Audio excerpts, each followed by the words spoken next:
ladies and gentlemen, brilliant minds, esteemed guests, and fellow students. Good morning. Welcome to the final day of the Global Student Research Conference. I'm Abdullah Al-Saif, a freshman finance student. And I'm Ghala Zahrani, freshman aerospace engineering student. We're honored and excited to be your MCs for the grand finale of the GSR conference. What a journey it's been so far, Abdullah, right? Absolutely. It's been an amazing roller coaster of inspiration and innovation over the past few days. Let us circle back to the first day when we launched our exhibition and got inspired by insightful sessions. We also engage with groundbreaking research as students showcase their work through oral presentations. And that was just the beginning. We dove into the world of innovations. From 3D printing revolutionizing the medical field to robots outperforming factory lines with unmatched precision. And it didn't stop there. We even discovered how bacteria can become eco-warriors, tackling the environmental challenges. I'm still amazed by the concept of AI-driven climate solutions. Crazy, right? Absolutely. But beyond technology and research, we built connections that will long and impact us long after this ends. And at the heart of it all, what makes this conference truly special is our slogan, from students to students, a space created by us and for us to inspire, grow, and connect, and grow together. And for now, I will leave you with my colleague Abdullah to introduce our amazing speakers. Thank you, Ghala. Thank you.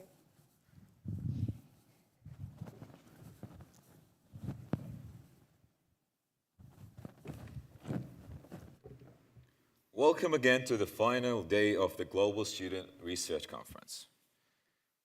Today, we conclude this inspiring journey with visionary leaders who embody innovation, collaboration, and global progress. Our closing speakers will leave us with transformative ideas in renewable energy and sustainability. With Professor Nasser Shafiq, Strategic Investment for Research and Higher Education with Mr. Amir Diya Ibrahim, and Cybersecurity and Responsible AI with Professor Fatma Al-Harbi. Let's make this last session unforgettable.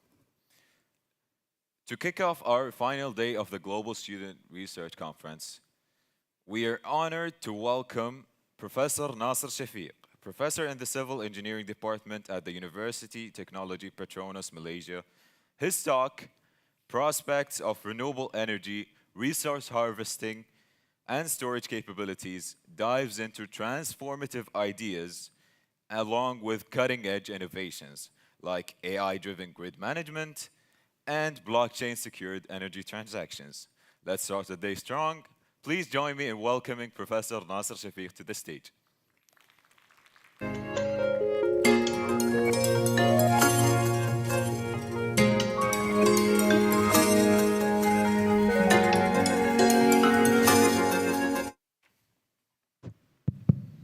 Hello, good morning. Assalamu alaikum.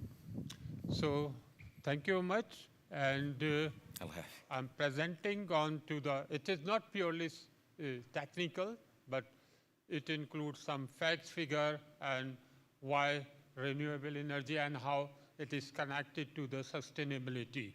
So that is basically, it is giving also some guidelines where the business going on, where research going on, and particularly to the students. Once you will be graduating, so from different discipline, you may know that where you can fit in your career. So that's why this is somehow a topic which is having two main variety. First, what are the KPIs in renewable energy, why we need it, and second, what is the research and business landscape of renewable energy for next few years. So that is my presentation, background, renewable energy, fact, figures, and statistics as we will see where it is going and what are the KPIs at global level, and then R&D trends in renewable energy and concluding remarks.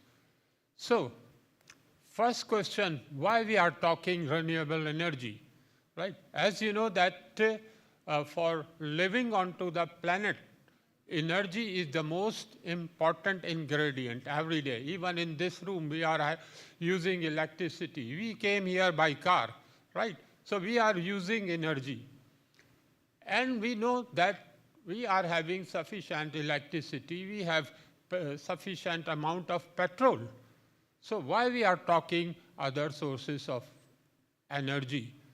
So the story begins, as we know, the previous century, the last half of previous century, where the realization has come, the way the lifestyle on our planet, everything is not right, right? And there was some consciousness started in late 1970s, and under United Nations, at that time, the Norwegian Prime Minister Brundtland, 15 years research that what's going wrong, right? Because, and as a result of that, the new terms come global warming and sustainable living, because the finding came that our lifestyle, because on this planet of the earth where we are living, we are extracting resources, and after utilization, we are refusing. So there is a biocapacity of the planet, meaning to say what our needs we are getting and what we are throwing onto the planet. So there is a biocapacity because we are not refuse everything infinitely, right? And on that basis, it has been estimated that the way we are living our current lifestyle, we need our mother planet of the size of 1.58, which means the Earth size should be 58% more, but naturally it cannot be expanded.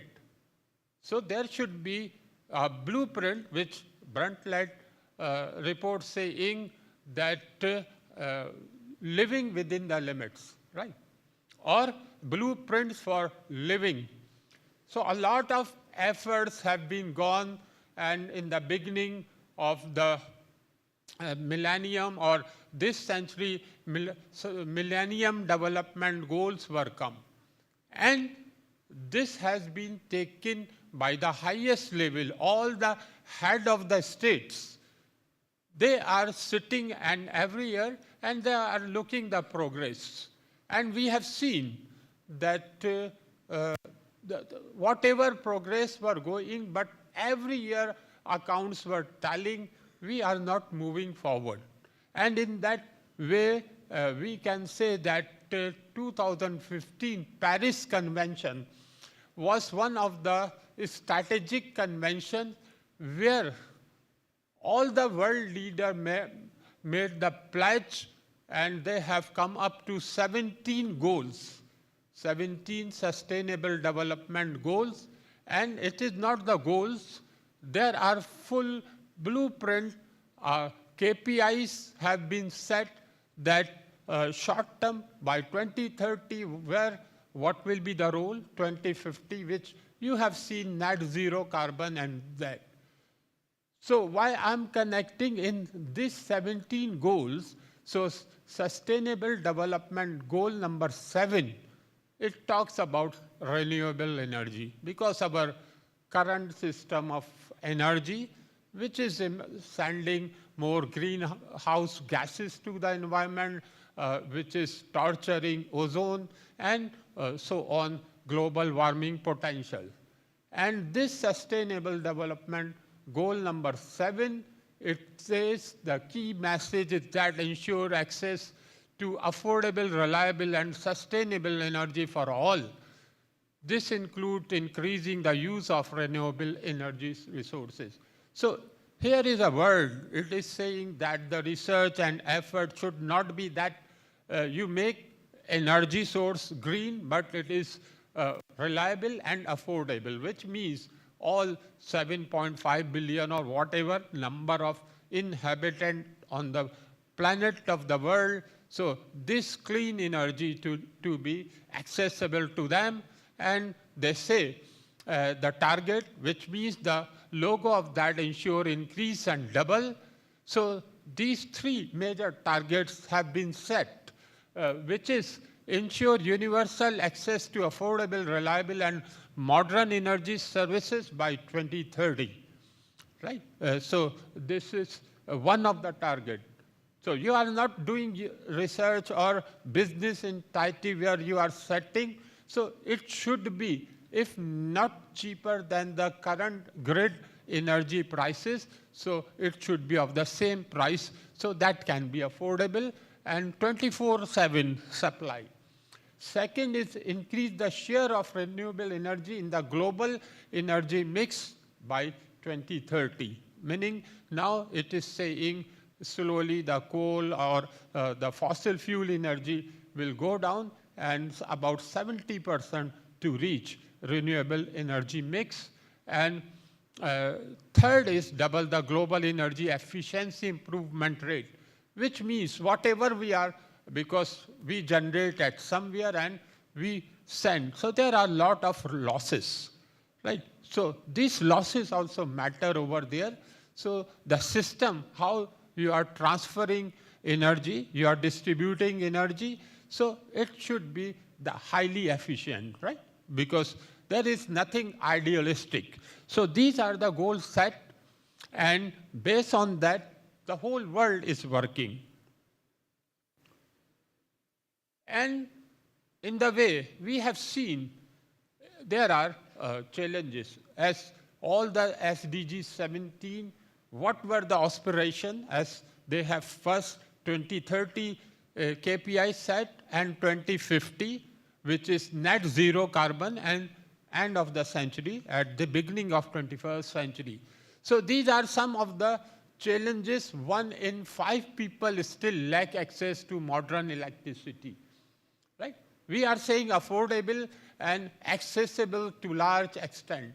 Right? So these are the recent, right? So there are some solutions suggested to ensure everybody has access to clean, affordable, reliable. So which means a lot of work to be done, right? Challenge is that 1 in 5, only 20% have the access. But our target, we give everybody. So a lot more to be done, not only in research, but the development side, which means that nowadays SME or startups or this and that. So the bigger role is coming. Every year, indoor air pollution kills 4.3 million people, most of them women and children, because most of the time they spend there. And solution is that invest in renewable energy and disseminate its issue, because there are many poor countries, they don't have, so indoor environment is very polluted, right? So where the renewable sources will be doing. Energy provided by fossil fuel is the main contributor of climate change, representing 60% of all greenhouse gases. As I'm not saying this is from there, but put in place energy-saving policies. So these are some solutions which we are looking. So renewable energy solutions, by definition, as what does it mean by renewable energy and how? So it is by definition, renewable energy is derived from natural sources that are replenished faster than the rate at which they are utilized. Meaning that, for example, sun. We are utilizing, so the sunlight, sun energy is not being reducing. The oceans, right? Ocean water and the flowing water, naturally, it is carrying energy, kinetic energy, right? So we can extract, we can use this kinetic energy to generate electricity, so the ocean water is not going to reducing, right? So those are the, or wind, right? With also kinetic energy, and it is. And we have seen that these are, with that efforts, so we have seen there are 5 major types of, there are many, but major component where a lot of work have been done and doing, and the businesses which are being going on. We have wind, which is having 6.6% global electricity generation by 2021. It has been reached. And geothermal, because we go down. So our planet, whatever temperature is onto the surface, you will go down. We are even in the several 100 kilometer, it will be more than 1,000 degrees C. So even 200-300 kilometer down, and there is huge source of heat, and that we can extract, and we are extracting even steam power generator, and it is still a new field and less than 1%, but a lot of opportunities are there. And these are some the statistics which are about the cost which is becoming solar, as this is the more story going on everywhere, and including Kingdom, I have seen much work. And then we have seen a lot of agricultural waste and the natural products. So there is also biomass, many research, particularly the fuel side, biofuel, biodiesel, like in my country, Malaysia, it is becoming very popular, and hydro. Hydro is not only the big dam, but as I say, the ocean water which is flowing, carrying huge amount of kinetic energy that can be converted. So with this intro and with this 2015 KPI and pledge made by all the head of the states, so there was, like, you student, you have semester, like we can say 2015 to 2013, it is semester 1 for this sustainability. So in 2023, that was the midterm.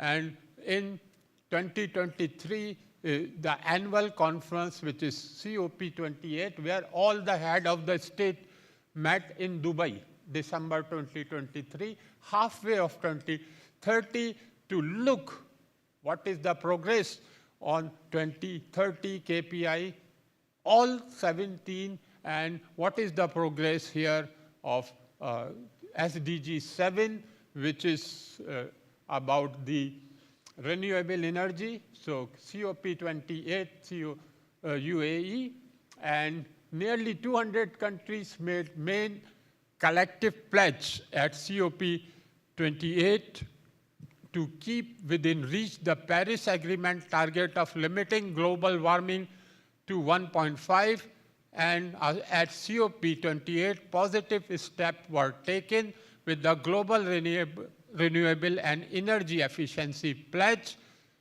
a promise of tripling renewable energy around 11,000 gigawatt, or doubling energy efficiency, which means that from saving 2% to 4%, right? So that has been made, and these promises, and we have seen that will go to. So these are some statistics that renewable energy consumption. There are, as we say, the main consumption of energy in the form of electricity, right? About 70%. Second, in the form of transport, even electricity is being using, but the fuels, right? The petrol we are using. And the heat, right? Heat is in many industries or even in cold countries. So, but in general, we have seen that is 2023, that electricity, renewable electricity in exajoule, which is almost 10 to the power 18. Then renewable fuels, and there is also about 6-7 exajoule of the heat. And this capability is going like renewable energy will reach, as we say, in total, we have to go to the triple site. So these are the goals, and this is the data from the COP28. So we have to do a lot in next 6 years, or 5 years now. And this is the projection in terms of percentages. You can see this is the overall renewable electricity and transport and the heat. And electricity is the major source.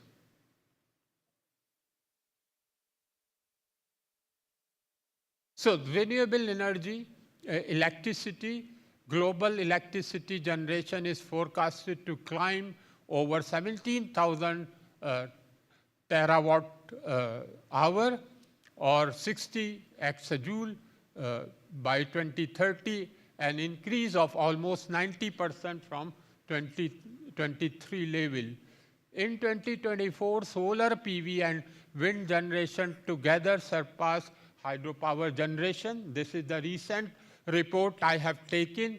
And other next 6 years, from 2026, several renewable energy milestones are expected to be reached. Like 2025, these milestone renewable-based electricity generation will overtake coal-fired. Let's see, right? So this is as the progress going on. 2026, wind and solar power generation will surpass nuclear, whatever. So this is 2027, solar PV electricity generation will surpass wind. 2029, solar PV electricity generation surpass hydropower and become the largest renewable power. And 2023, wind-based generation surpass hydropower. So here you will see the landscape where renewable energy is slowly overtaking the conventional sources of energy. And this is like in terms of graph. So over the forecast period, share of solar PV is meeting global power demand triple, right? So that, which means not only the research, but as the business prospects. And these days, all those things, rather than mega industry, startup and SMEs, which toward the end I will give you, wind almost double and role of hydropower become less prominent.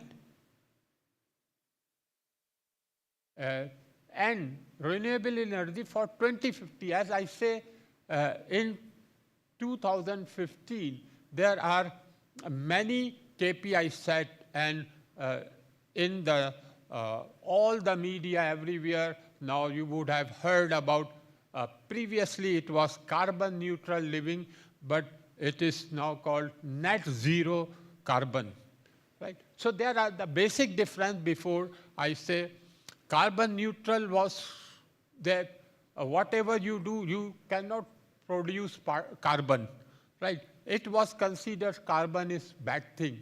But we realize carbon is part of our life, CO2, right? So the net zero carbon is that you produce as much carbon as much you can consume, right? Because forestation, right? So that will be, you produce in your industrial activity 1 ton carbon, and this whole 1 ton is being consumed in other activities, including forestation. So that is +1, -1. So that is the concept of net zero. So in that, for 2050 scenario modeling, right? So the main case, renewable electricity forecast fall 14%, right? Because the way and what parameters have been revised, right? So it says that the progress is going, it is still 14% going lesser than this. So we have to increase this, and because although all these COP in parallel, the big bodies like International Energy Agency, International Renewable Energy, they are working with all the countries, getting data, and they are making statistics.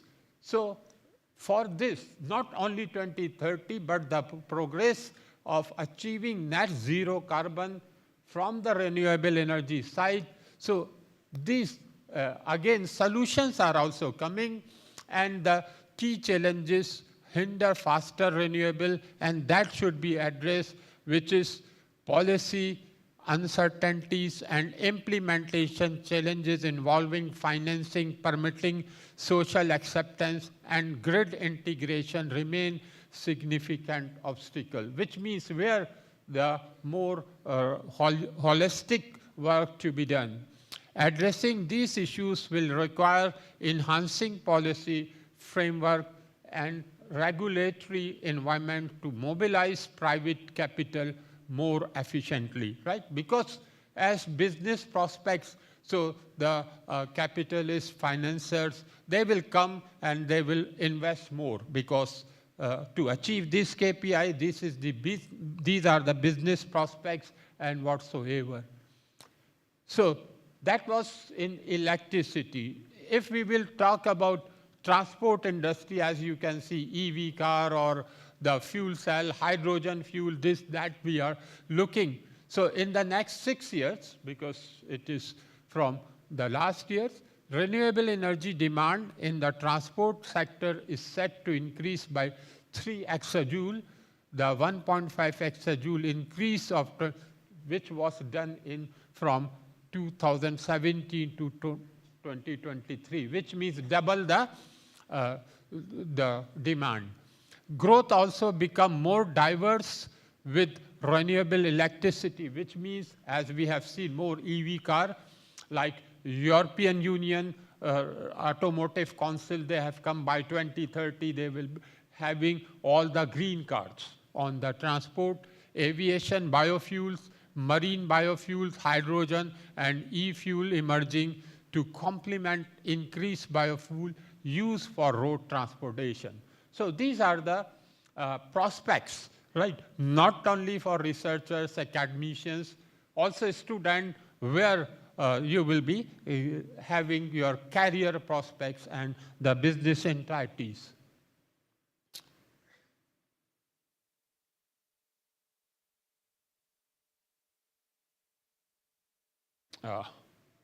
Yes.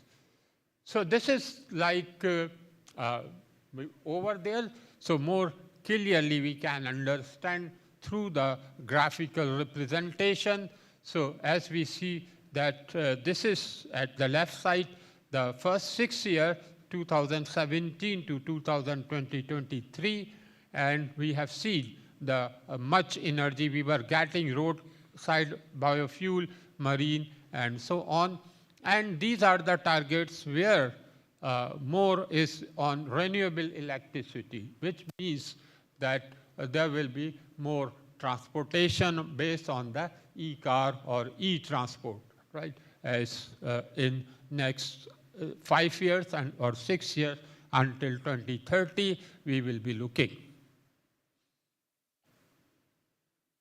And then renewable heat remains the primary and use sector, accounting almost half of global final energy consumption and nearly 40% of energy related CO2 emission in 2023. So during 2017 to 2023, annual heat demand expanded globally by 7%, 14 exajoule. And this is the distribution, and where it will be in industry and building sector. As we have seen, most of the heat is being consumed in industrial sector. And again, renewable energy, electricity input will be increasing into the heat utilization. So with that, facts, figure, statistics, where we are going, and what is our 2030 KPI. So in the beginning, this is the 2025 renewable energy industry outlook. Industrial policy goals can help support renewable scale and reconfigure to better meet AI needs and leverage AI to help overcome, which means digitalization role is also coming. Long duration, 24/7 capability, accelerating renewable energy. Job growth should include focus on workforce development, which means the university courses should be something like this. Like in my university, final year elective, and I'm one of the lecturer of renewable energy, renewable power, carbon direct removal technologies, so on.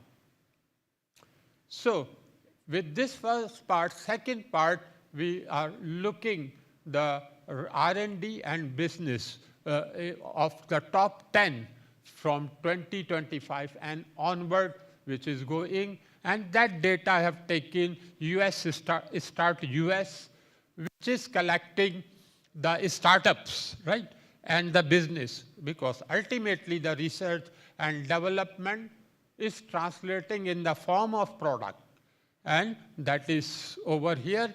So you can see that advanced photovoltaics, AI and big data, because all this development and accounting, there is huge amount of data that need how your progress is going. So we cannot say only the hardcore technology, but like AI has to play important role. Then distributed energy storage system. We are generating, but it is intermittent sources. So how we can store that? We can make it reliable for 24/7. Hydropower, wind energy, bioenergy, grid integration, green hydrogen, advanced robotics, and blockchain, where like we have seen the 3D printing and all. So everybody can, and these are the simple. And there were something like 5,152 startups all over the world. Emerging companies analyze data, right? Not only in US, all over the world. So based on that, where the business prospects and renewable energy going on. So here, this R&D trend, so advanced photovoltaics, which is emerging technologies to concentrate solar power using mirror and lenses, improve PV performance. Like as we have seen, we have not only increasing the capability, but efficiency. So that is something to improve the efficiencies, and innovation in PV materials also, such as the use of perovskite, are increasing energy conversion multifold. And this is something like 806 startup analyze, right? And not only in US and some of that, where you can see on the globe where these startups are distributing, including Asia. This is, as I say, that this is the whole ecosystem of the generation to that. And as we have seen that we are going to SMEs and startups, thousands of startups are working, and how it will become into a common pool. So it is very complicated system. So AI has to play an important role, AI and big data, and a lot of jobs will be there for this, right? In that, the energy grid is one of the most complex infrastructure and require quick decision-making in real time, which big data and AI algorithm enable for utilities, as it is being showing. AI applications also include power consumption, forecasting, and predicting, because the mode they can time, minute-to-minute mode, they will be estimating, and they will be relaying to the people. Then, distributed energy storage system. As we have seen, there are batteries, lithium batteries. There are also where there are advantages, there are disadvantages, life cycle disadvantages. So much work has been done onto the storage system, supercapacitors are coming. And there are also, you may be amazing because after water is the most consumable material onto the planet, and after that, the most consumable material is concrete. Buildings, everywhere there is concrete, more than 8 billion tons of concrete produced every year. And concrete is very receptive material. It has pores, about 10%, and which are connected to another.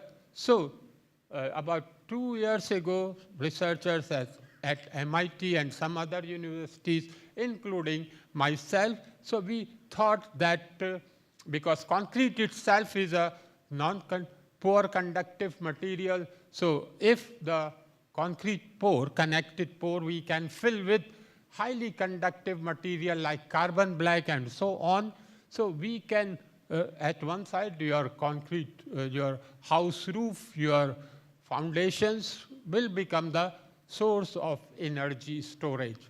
Normally, in US or most of the houses, 3-4 member family houses, the electricity demand is about 10 kilowatt hour per day.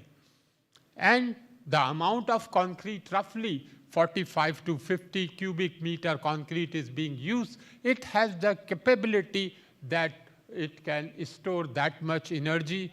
So meaning to say you are putting the solar panel and your building element. You are not putting any other investment. It is storing the energy and you will be using. So you are not required any expensive and every 3 to 5 years changing battery.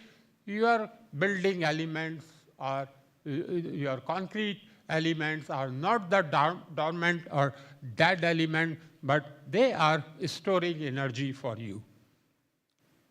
Then in distributed, this is another example of this house, which I have given the overall scenario, how it will work. So that will be purely greenhouse. Then hydropower, as I say, hydropower does not mean the big dams, but our ocean, which is having huge amount of kinetic energy, so that we can harvest at different near shore, offshore, deep shore, where we can harvest, and we have high capability that kinetic energy can be converted into mechanical energy and then ultimately into electrical power.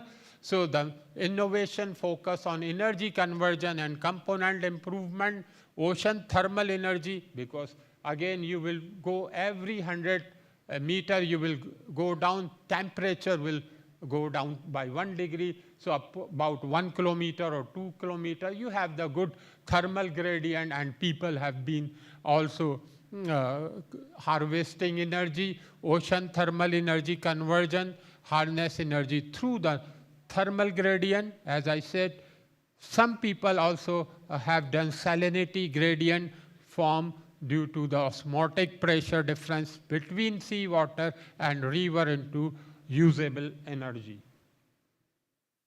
And there are like wind, and we are also moving the good wind into the ocean areas, and startups are devising offshore and airborne wind turbine to reduce the demand for land-based wind energy, so that you can, this is becoming much popular because it is hybrid. Not only this, and because of the, these are the floating structure, the movement, right? The 6 degree of freedom, because this is also giving the kinetic energy. So that will be combining to that. This is the hybrid concept which is coming. And this, again, in energy security, safety, and all. So IT people like blockchain.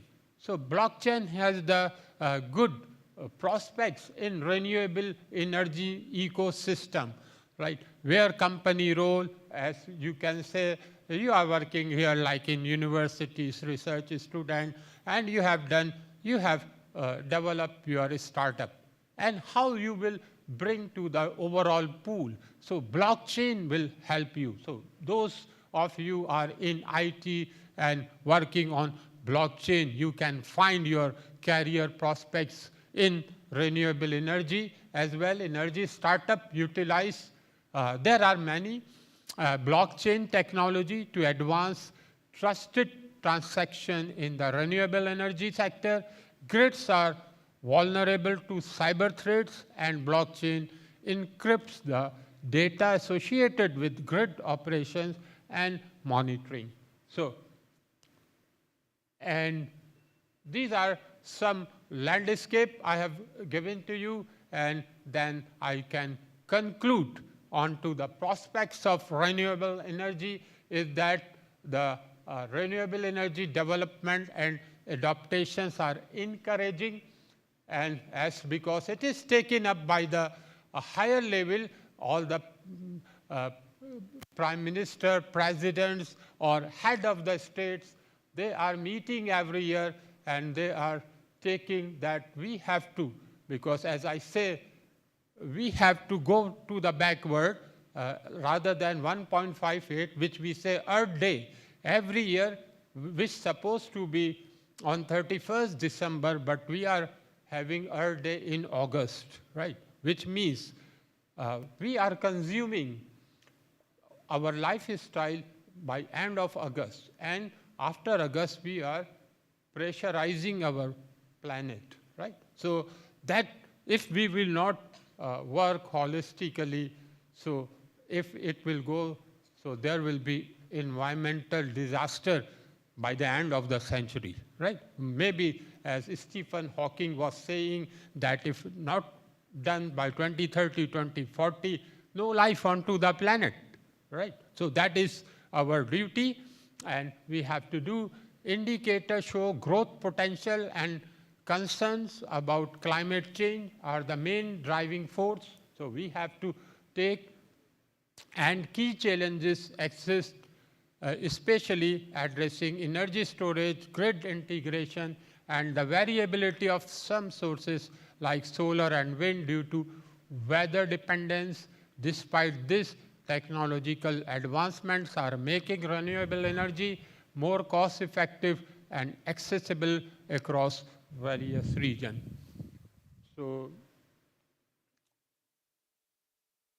these are major references and data, a lot of reports from where I have combined and compiled, and I believe I would like to end my lecture over here, and I believe it would have given you some insight what is the future of renewable energy, what are the business prospects, particularly for business-oriented people.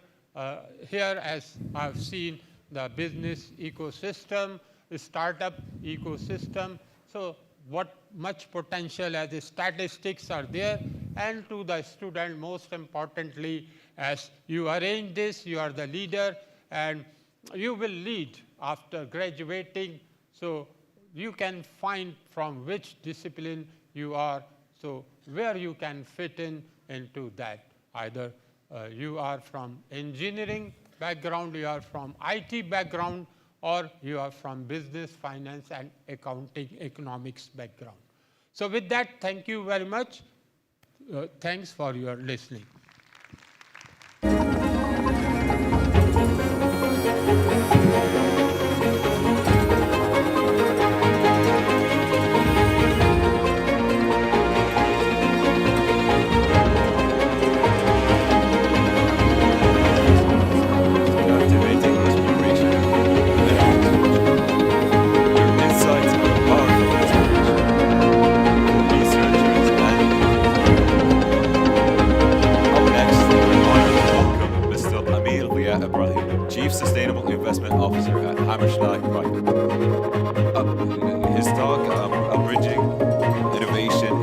private sector investment to revolutionize higher education partnerships and research.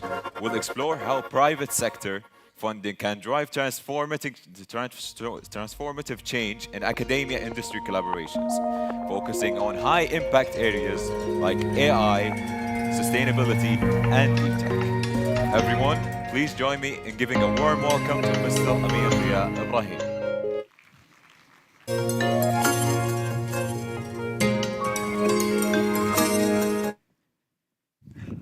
Well, good morning, everyone. Thank you for being here, and I hope that the last couple of days have certainly been inspiring, insightful, and informative to looking at what the current trajectory for students around research looks like in relation to the landscape from the university ecosystem around the world.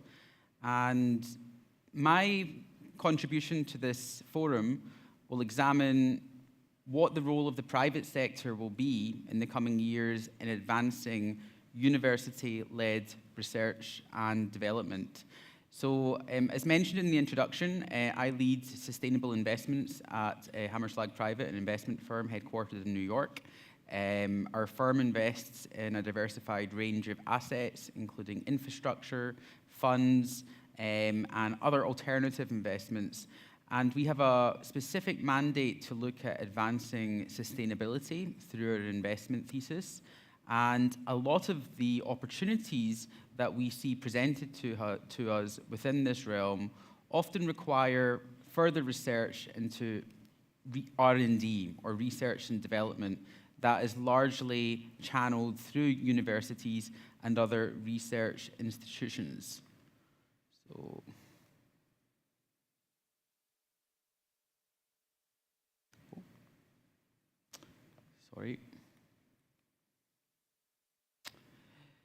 So to give some figures, as of 2023, global research and development spending reached $2.75 trillion approximately. This has been a significant increase since the start of the millennium. And as the complexities of global challenges continue to develop, whether it's looking at sustainability, artificial intelligence, or indeed other technological breakthroughs, the quantum of capital that will be required in the coming years is only anticipated to continue to increase.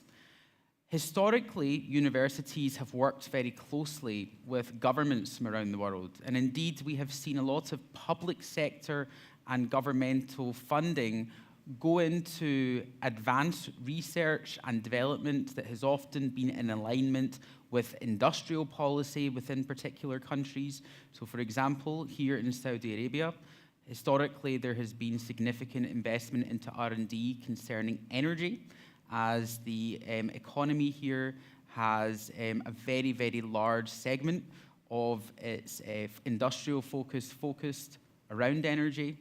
But as countries continue to diversify the sectors that they have a strategic focus on, areas of excellence that they want to advance for future generations, this becomes increasingly nuanced and complex. And the role of the private sector in actually being able to engage with universities to highlight what are the key market opportunities where research funding can be channeled to is something that is incredibly important. So the private sector has a role in advancing investment research. During my undergraduate studies, was a finance student and took many courses in economics. And the most, I suppose, base level reference point within the discipline of economics is looking at supply and demand. And fundamentally, when we look at supply and demand, the private sector or the market is a very efficient indicator of what future requirements may be required to advance investment in particular industries or sectors. As we see the world becoming increasingly digitized, the role of the private sector in actually having those clear communication channels with higher education institutions is only going to become more evident in the coming years. The other factor to consider is that universities increasingly are engaged in collaborative research. So particularly when we look at advances in technology, sustainability, AI, we see that individual institutions are not exclusively conducting research and development into particular areas, but rather partnering with a whole ecosystem of other institutions from around the world. Now, the challenges and opportunities this creates to the private sector are being able to understand where investment funding is actually being channeled. Because you may have a situation where you will have a faculty or researcher conducting research at a university here in Saudi Arabia, but they may simultaneously be jointly conducting that research with another researcher stationed in Silicon Valley in California. So when you're looking at what the capital requirements are to actually advance that research, this is something where the private sector investor has to have an active input into to actually understand where funding is being channeled. And because fundamentally, for many investors, they are using the funds of their limited partners or LPs, and they do have a responsibility to be able to report where funding is being channeled. The need for industry-academia partnerships is something that indeed will also become increasingly important in the coming years. So when we refer to industry, this can be on a sectoral basis. So as we see, Aramco are one of the lead sponsors for this particular conference, and indeed have a very long-standing relationship with the university here and many other institutions from around the world. But Aramco also is a very mature company. And indeed, what we see from mature businesses is that they often have the resources and the capabilities to be able to develop these partnerships with higher education institutions. As we are moving increasingly into the digital age, and when we have new technology companies forming all the time, conducting cutting-edge research into AI and other forms of development, what are the institutional knowledge factors that are actually there to ensure that those relationships continue to develop? And the stage for impactful collaboration, indeed, is something that is also broader and more complex than just looking at where there is an investment opportunity from a commercial standpoint. This is something that, indeed, when you look at impact, has to be tailored and channeled to actually look at what is the impact that you're trying to achieve. If it is around sustainability, how do we measure if you are, say, conducting research into a frontier technology that may create a more sustainable future? How do you actually measure within the short to medium term what the sustainability impact may be? One of the challenges around traditional financial metrics for investors is that they will often look to have key performance indicators outlined within a few years. And as we know, research is something that before you actually see the tangible impacts of can take many years to actually develop. And just very briefly, so within the United States, which indeed still is the world's largest market for research and development investment globally, around 70% of all funding for university research, with public funding providing the rest, came from the private sector. So indeed, within the United States, we see that there is a very mature market that already exists that other countries can learn from, and actually understanding how private capital can be used to advance research and development funding. So indeed, when we examine this landscape, the fundamental factors here are looking at where the opportunities exist for collaboration and development, how the relationships between private investors and universities actually structurally, and from an architectural, looking at the architecture of that landscape, how it will develop, how that can be advanced, and indeed looking at where there are gaps currently that can be mitigated going forward in the future. So industry provides funding, infrastructure, and market access. So let's examine market access firstly. Indeed, if you were looking at, say, some of the frontier technologies of the future, if you were to look at electric vehicles, for example, one of the factors that investors that actually are investors into the industry can provide are those opportunities for universities to work directly with the portfolio companies that investment firms indeed allocate funding to. So indeed, for investment firms that have a specific focus on advancing the development and the innovation for electric vehicles, as an example, the opportunities for universities to actually collaboratively engage with the private R&D labs that are taking place internally within companies, ensuring that the commercial IP and intellectual property is not in any way breached. These are opportunities that indeed can advance development going forward in the future. Academia often offers the very cutting-edge research that sometimes industry is not able to advance. This relates to the academic autonomy that many institutions have in actually being able to really conduct research that is at the frontier of what is intellectually possible. Indeed, when you look internally at companies, and there are some exceptions to this, including companies like Google and Apple that do invest very, very heavily and do also encourage a culture of innovation to ensure that their research is world-leading. But for many businesses, it is very, very structured in relation to where funding is allocated and what the key R&D outputs that are required for internal R&D within companies to be developed. Universities, because of the nature of intellectual freedom and indeed innovation and in the historical context, actually have more autonomy around all of this, and actually looking at a model where those two forms of research can actually be coupled. So when you have very applied research and more academic research that is at the frontier of intellectual possibility, that is something that can create a lot of opportunity and can potentially develop intellectual capital going forward. This does form a powerful engine for economic growth, and indeed looking at where those partnerships can exist is something that can facilitate further advancements going forward. Within the United Kingdom, there is a group that currently exists called IP Group, and their specific role is to look at the commercial opportunities that are generated from research and development within universities, and they specifically work to look to commercialize this. So these types of groups that actually do exist, IP Group currently only works with a small cluster of higher education institutions in the southeast of England, including Oxford, Cambridge, UCL, and Imperial College London. But indeed, for reference, the United Kingdom has over 200 universities.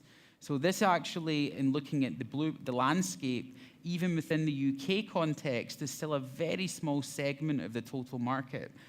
And indeed, we also see a concentration of industry and research being partnered with a small segment of institutions globally. And these are usually the universities that already have very high endowments and very mature institutional leverage in actually building those partnerships. But what about the research that's being developed within other institutions?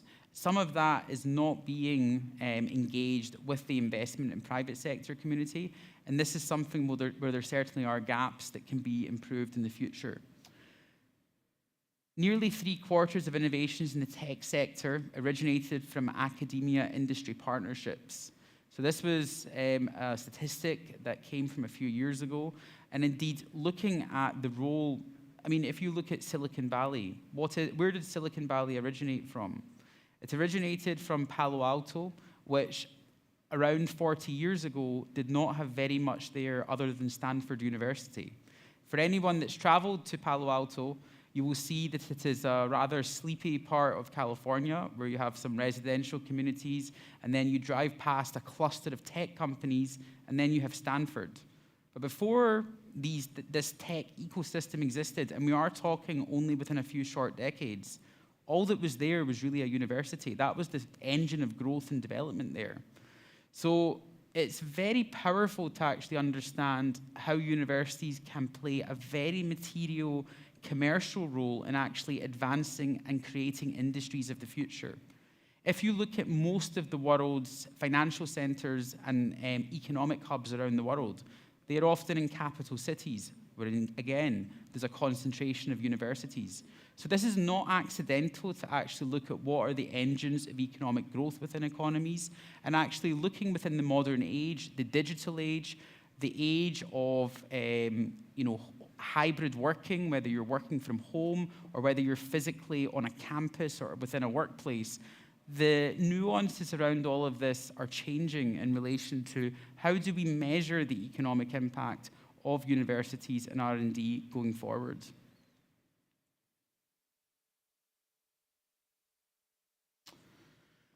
So some of the challenges in academia and industry partnerships can be broken into these buckets. So firstly, funding shortages in academic research. As we know, typically researchers, professors, other faculty members that are engaged within research and development continuously have to pitch or indeed go to the market or research councils to actually retrieve funding.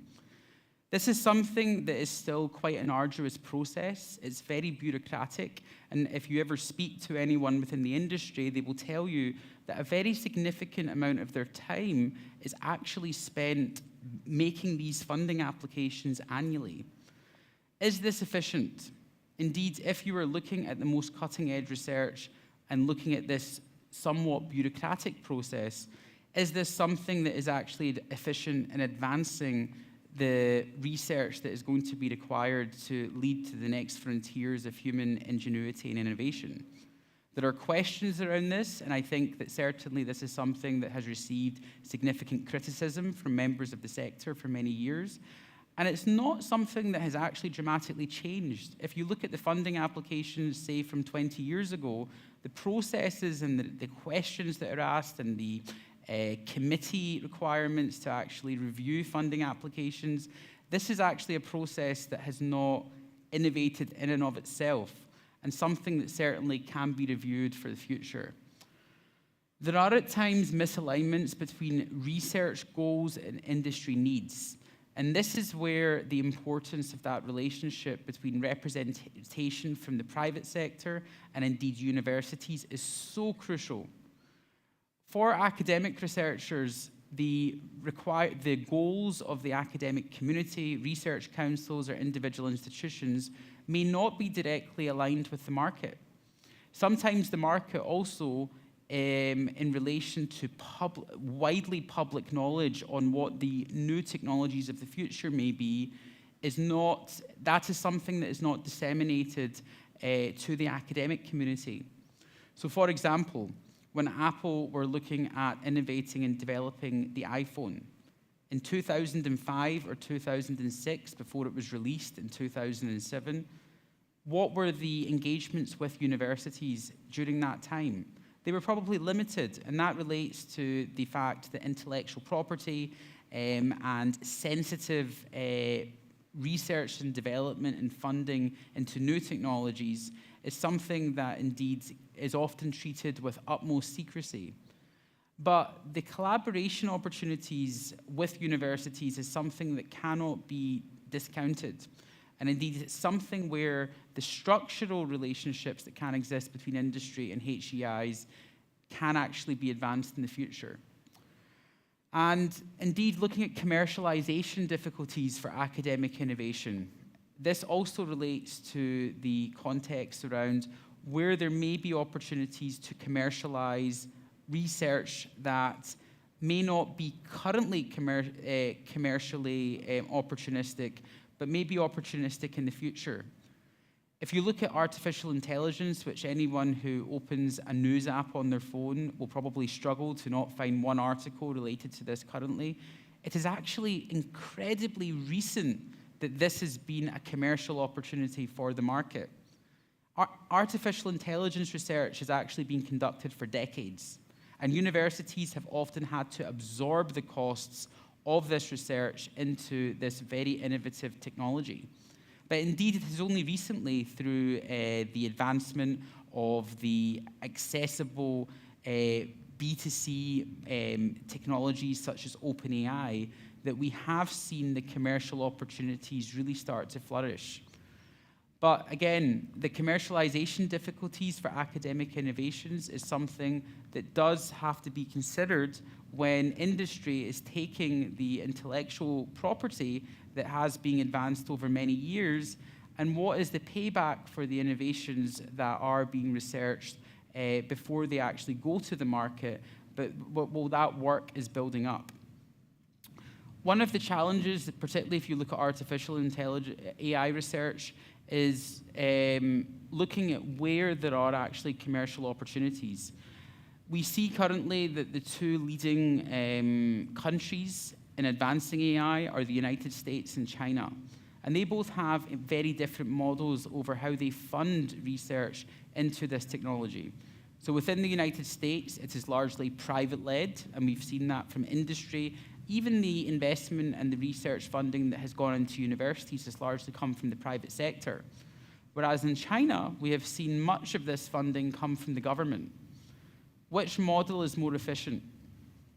Well, that will be something the market will decide in the coming years. But for anyone who followed the news in the last couple of weeks over DeepSeek, which is a Chinese AGI model, we have seen actually that public funding in advancing a lot of the building blocks required for AI may not actually be a non-competitive standard for actually looking at how funding is channeled going forward in the future.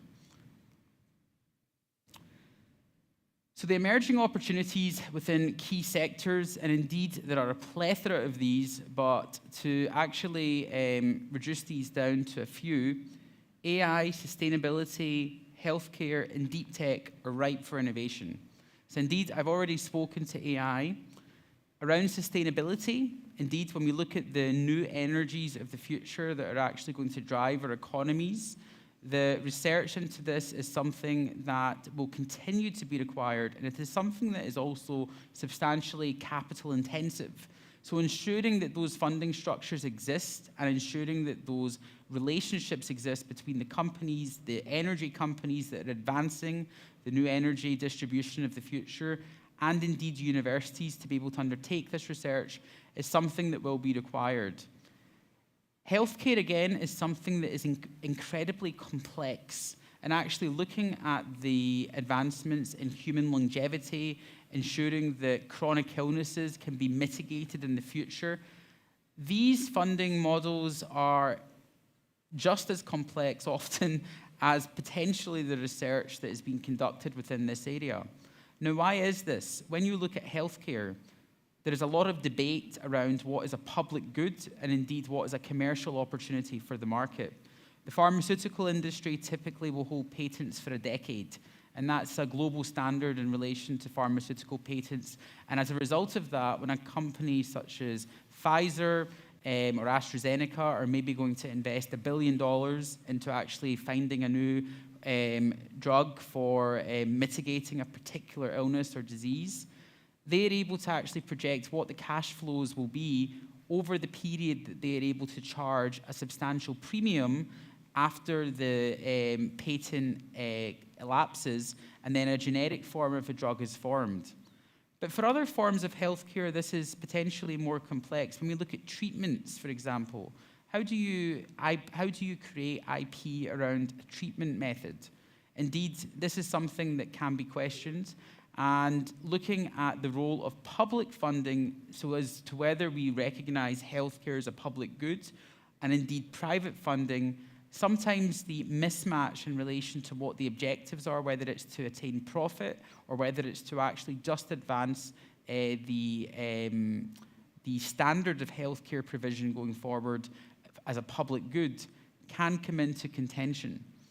And indeed, deep tech, this is something that we also are starting to understand more and more about in relation to the role of quantum computing and other forms of deep tech that will develop in the coming years. So corporate R&D funding is critical in advancing research gaps, and indeed ensuring that those relationships exist between universities and the industry groups that are actually conducting the R&D that takes place is something that will be required to advance this going forward. The sectors where academia-industry collaboration can accelerate innovation are not only within the context of research, we also have to look at this through the context of teaching. And this is to ensure that the next generation of students are actually well equipped in understanding these key sectors and industries of the future. Because when we look at universities, and if you look at, for example, the degree programs that are offered internationally within universities, what is this responding to? Of course, it is responding to ensuring there is a platform to conduct intellectual knowledge generation within a particular area. But universities also, when designing programs, are also thinking about what are the requirements of the market. And indeed, ensuring this is aligned with industrial policy within a particular country, and ensuring that this is actually supported so that the workforce and skills requirements of the future are actually achieved is something that is very, very crucial to advance ingenuity and development. In the United States, for example, you see that there are millions of engineering graduates that graduate from universities every year. But many of these are international students, so indeed you often see a mismatch between the immigration policies of the government and ensuring that the jobs for international graduates can be achieved, and then looking at the market as a whole. So indeed, when we look at areas like AI innovation, does the United States have the human capital to advance some of this with the required numbers of graduates that have expertise in these fields? So these sectors require cutting-edge research and industry collaboration to push boundaries, and ensuring that these relationships exist in a positive and prosperous manner is something that will be required in the future. So the global AI market is expected to grow from 58 billion that was estimated in 2021 to over 309 billion by 2026. And this is largely driven by academic and industry partnerships. So indeed, this is looking at the deep research, but also the skills requirements to actually conduct this research do also have very high barriers to entry. So ensuring that we actually have young researchers that are coming from the student community that can actually participate in this cutting-edge research is something that is incredibly important. So some real-world examples that demonstrate successful academic and industry collaboration. Well, as mentioned, if you look currently at the global market for electric vehicles, including Tesla, but there are many other companies, particularly that are concentrated within the Chinese market, including BYD and Xiaomi. A lot of this innovation was actually catalyzed through universities and actually looking at how batteries could be used as a source for transportation. So indeed, when we look at how technology can be utilized to actually be used as a sustainable model for the future, that relationship with universities and ensuring incubators and research labs that facilitate that from an institutional and architectural perspective will be incredibly important going forward. So AI research labs established through collaborations with tech giants, including Microsoft and Google and other tech behemoths, is also something that is very crucial to ensuring that the cutting edge research is actually something that will continue to be supported in the future. It is not only an undesirable outcome to look at restricting researchers to actually only focus their research on very applied outcomes. We also need spaces to actually be able to engage in very deep and innovative research. I mean, when we think of the innovations of the last 100 to 200 years, following the Industrial Revolution, were all these anticipated when these scientists and researchers were actually first conducting their research? Were they aware that they may have a product, whether it was penicillin or something else that could actually be developed at the end of it? Most likely not. So to ensure that there is space and autonomy for researchers that is actually driven by the industry leaders working with some of these researchers is something that will also be required for the future. And the success factors around all of this are to look holistically at a model where there are shared objectives, so indeed not being prescriptive on what those objectives are, but creating guidelines to ensure that there is not a mismatch between the requirements. Clear IP agreements. Indeed, investors are always very sensitive at how they can protect their particular investment. So indeed, if there is an investor that has channeled, say, millions or potentially more into a particular area of R&D, they want to ensure that if there are any commercial opportunities generated from that, that they will have the legal processes in place to ensure that the team with which they are engaging will be able to protect that particular form of research.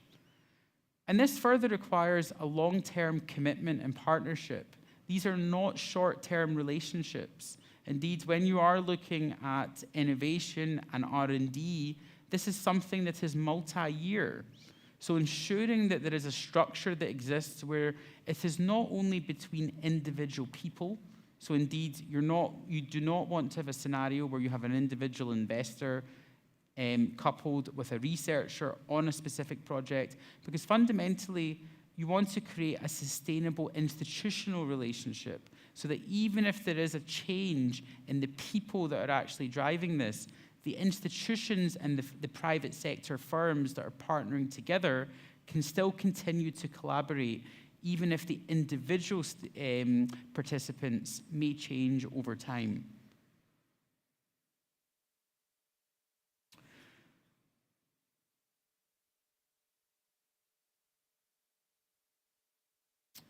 So some emerging partnership and funding models that I will briefly touch upon. So venture capital funding within university research is something that is continuing to mature.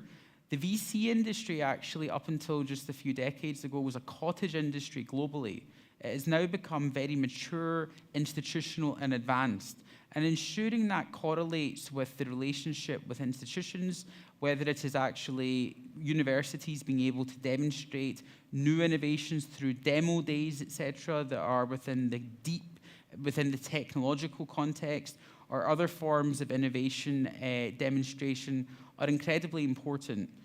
We also see that increasingly VC firms are working with university incubators. University incubators are also a space within the higher education sector that is continuing to mature. Many universities, up until a few years ago, did not have incubators. This was something that was concentrated within a few very particularly STEM-focused institutions that had deep roots within engineering and computer science. But we're now starting to see many universities around the world actually adopt this model. And these are spaces where both private sector representation and researchers can come together. And ensuring that universities continue to support these neutral spaces where there can be that collaborative activity that is not directly within the space of a lab or another research space is something that is very important. Co-development of research agendas for commercial viability. So indeed, the institutions actually working with industry to strategize and actually create roadmaps for what will be the requirements in the coming years is something that is incredibly vital for this success going forward. And indeed, strategic plans are not only confined to the realm of an individual company, they can be actually developed in consortium with various stakeholders. So you can have investors, you can have industry representatives, and indeed universities participate in developing these reports going forward. And we have seen a substantial increase in VC investment in university spin-offs. And this is something that indeed has correlated with the industry maturing over recent years. It's a positive indicator, and indeed something that looking at university spin-offs going forward is something that can actually signify that commercial viability for actually engaging in these partnerships is something that can actually benefit all stakeholders involved. So the high-level reference points to looking at strengthening industry-university collaboration: developing the communication channels that exist to ensure that faculty, researchers, and university representatives have clear links with industry, and looking at the technology can also really fill a role in actually advancing a lot of this.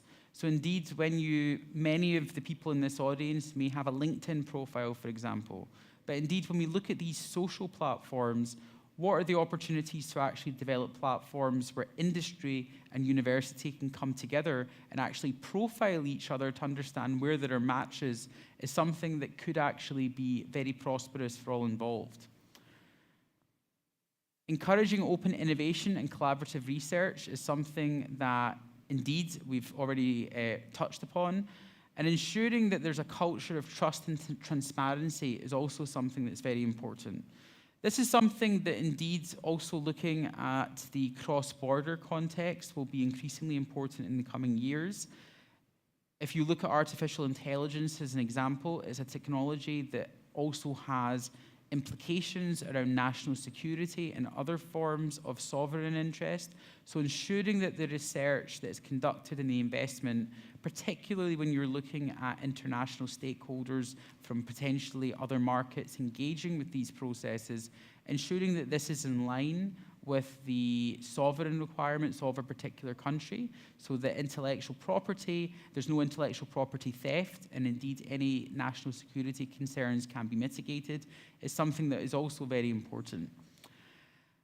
And establishing joint innovation labs or incubators, so indeed looking at university incubators being sponsored by a particular multinational or a particular large investment firm is something that is actually very positive.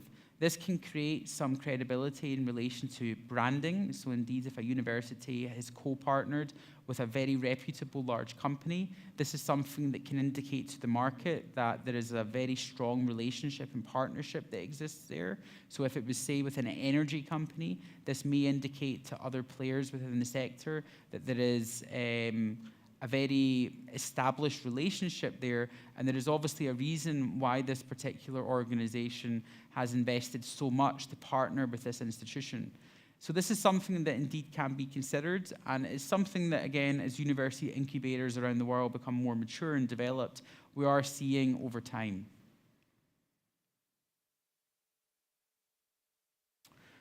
And looking at how private investment drives research impact, the large-scale research projects are often catalyzed by private sector investment. So indeed, this looks at aligning the interests of the market with the research requirements, and something that is incredibly vital to ensure that the alignment of strategic objectives is developed going forward. We also have to look at how we can advance the commercialization of academic innovations, so ensuring that this is not only theoretical research, but it actually can be applied to develop real-world solutions is something that also will be required in the coming years. So indeed, actually ensuring that researchers also are educated in business acumen is something that can actually support some of this. So we are seeing now within some institutions that many PhD students, for example, particularly within engineering and STEM, are often given access to business school courses, and this is something that can actually be very supportive in ensuring that the researchers of the future do actually have some base level understanding and knowledge of how to commercialize the research that they are conducting by building some of that business acumen.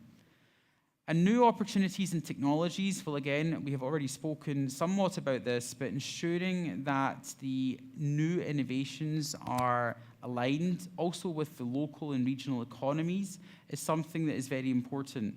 So indeed, for a university that is geographically located in a country where they are maybe conducting deep research into a particular industry, if that industry does not exist, it is maybe difficult to engage with local stakeholders. So actually understanding where there is the infrastructure from an ecosystem perspective to actually support some of this collaborative activity will be required.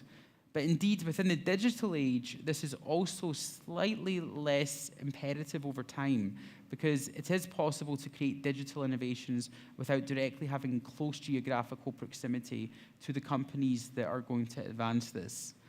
And reducing time to market for breakthrough research is also something that indeed, as we advance in relation to those industry-academia partnerships over time, and as we establish clearer communication channels between various stakeholders involved, this can reduce the time required to actually commercialize some of the opportunities.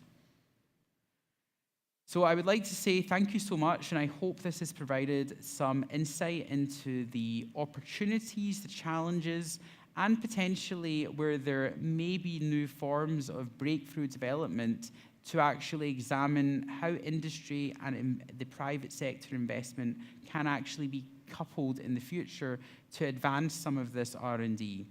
It is something that indeed there is not a one-size-fits-all model, and indeed the reference point to the US and China, particularly over how AI research has been advanced over recent years, is testament to that when you look at private sector and public sector investment.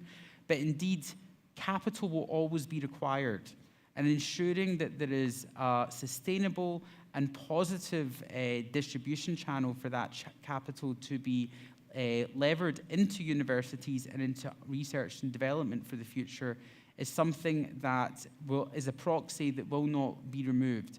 We must ensure that this continues to be supported. But thank you so much, and I hope this has inspired some thought. Thank you.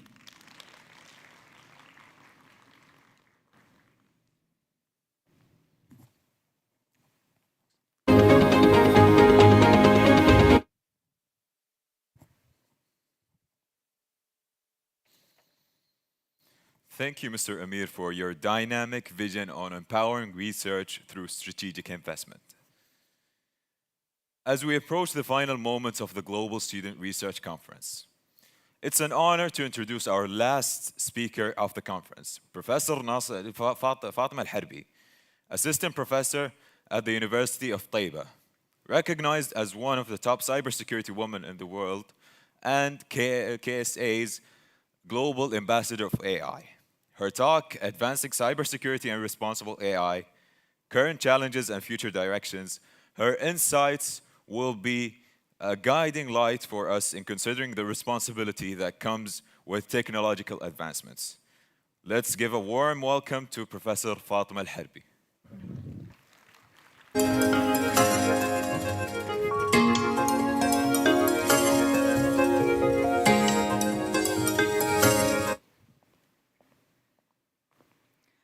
السلام عليكم ورحمة الله وبركاته. صباح الخير عليكم جميعاً. Good morning, everyone. First of all, I would like to thank KFUPM and the GSR committee for inviting me to this one-of-its-kind conference. I know that not many universities encourage and try to advocate the idea for their undergrad students to be involved in applied research projects. And this is what makes KFUPM unique and makes it so great to be a KFUPMer. So in today's talk, I'm going to spot the light on an interesting topic. Hopefully you will find it interesting. I've been working on this field for more than 15 years, basically. So we are going to be talking about cybersecurity and the integration of cybersecurity with responsible AI. We will be discussing, I will take you to the journey of talking about the current research challenges that we have in these two fields. And also, we will be discussing the research gaps that we have that would lead us to future research directions.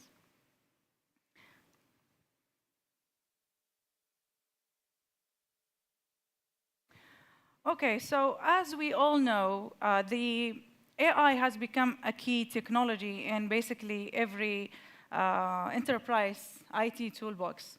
But on the other hand, IT becomes or can be used as a weapon by cyber criminals. And to spot the light on the importance of this thing, I have collected some of the key statistics that I found recently. And one of these key statistics has been published by a technical report by Dark Trace. And it shows that nearly 47% of the attacks that have been recorded back in 2024 were generated using AI. And these cyber attacks include malware distribution, vulnerability exploits, phishing attacks, social engineering, zero-day threats, and other type of AI-generated, let's say, cyber attacks. Interestingly, when it goes to phishing emails, so nearly 40% of phishing emails targeting businesses were generated using AI. And interestingly, one of the statistics or technical reports by IBM, a recent one, showed that the financial cost of data leaks that were caused by phishing emails costed up to $4.88 million US. AI deepfakes also play a role in the AI-powered cyber attacks. Nearly 61% of the cyber attacks that were recorded back in 2024 were generated using AI. And interestingly, there is a report by the Federal Bureau of Investigation showed that impersonation attacks costed up to $12.5 billion US nationally. Ransomware, we all know that they are already widespread, they are already sophisticated, they are already smart. And I remember I have read a report back in 2020 shows that ransomware attacks has increased compared to the attacks prior to the COVID-19 pandemic by more than 700%. So imagine the case if these ransomware sophisticated attacks were generated using AI. So 48% of security professionals, they believe that the next generation of ransomware attacks will be generated using AI. And the cost, according to one of the reports, is $4.45 million US. Also, we have the crypto crimes, which is following the same scenario. So the takeaway from this slide is that there is a trend, a rising trend in integrating or using AI to make cyber attacks even more sophisticated and more widespread. And this undermines or underscores the need to use not only the basic AI and the basic machine learning models, but also responsible AI, which is a concept that I'm going to go over, inshallah, later in the talk. So, for those who don't know what we mean by AI-powered cyber attacks, these attacks use AI and machine learning to make the attacks more smarter and, more importantly, harder to be detected by cyber defenses, which is the ultimate goal of cyber criminals.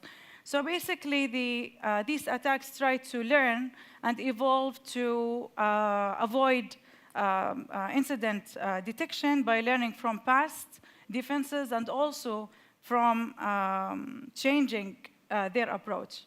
They can also modify the attack pattern, and this obviously will weaken the security defenses. And eventually, this would make it very hard to detect these attacks, which is the ultimate goal of cyber criminals. AI algorithms, like all other types of algorithms, they try to learn and evolve from the past experience, let's say. These try to change the normal behavior of the security systems. So they also try to become very effective to avoid detection, and they try to change the attack patterns to deceive how the system or the network security systems can be more powerful to defeat these attacks. And make them very difficult to be detected, which is the ultimate goal of cyber criminals.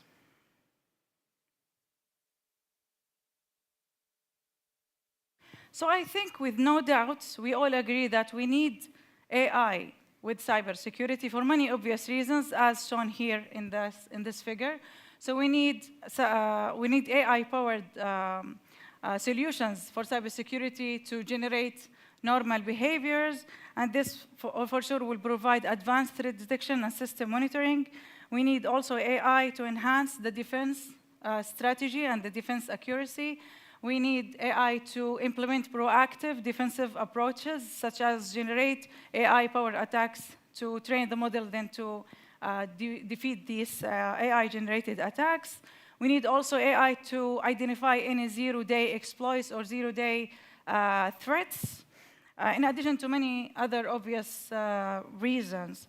So the takeaway message from all these introductory slides that I have just shared with you is to show that it's true, AI could be very harmful, could be very disruptive to disrupt the systems, but also can be used as a very good tool for defense.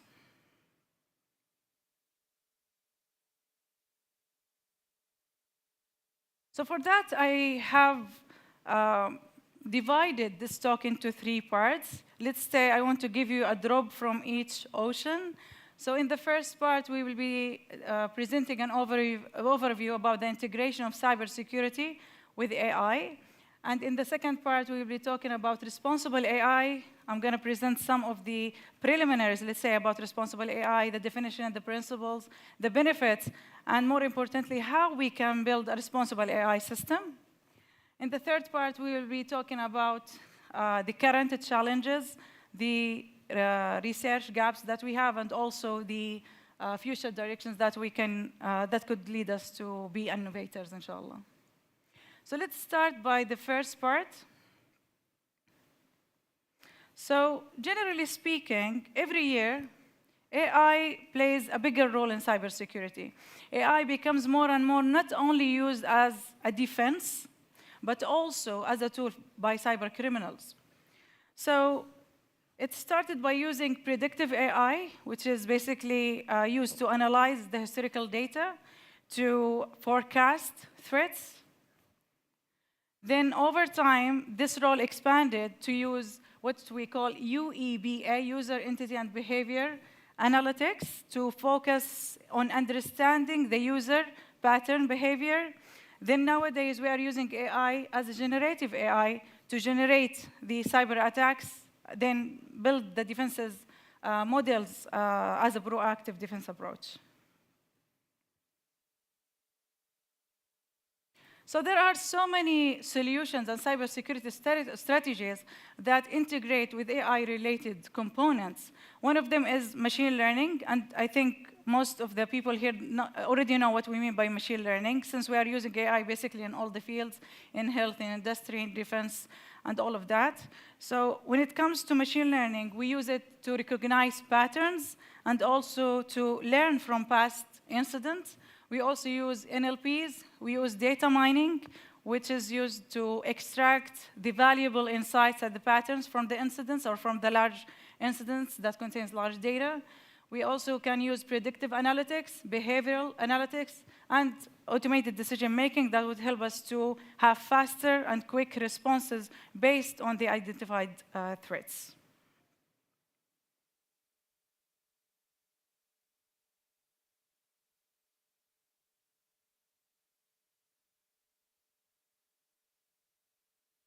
Now let's talk about the characteristics of AI-powered attacks. There are so many characteristics which are outlined here in this slide. We have, for instance, attack automation, which enables the cyber attacks to operate and launched without the need and the requirement of the intervention of the users.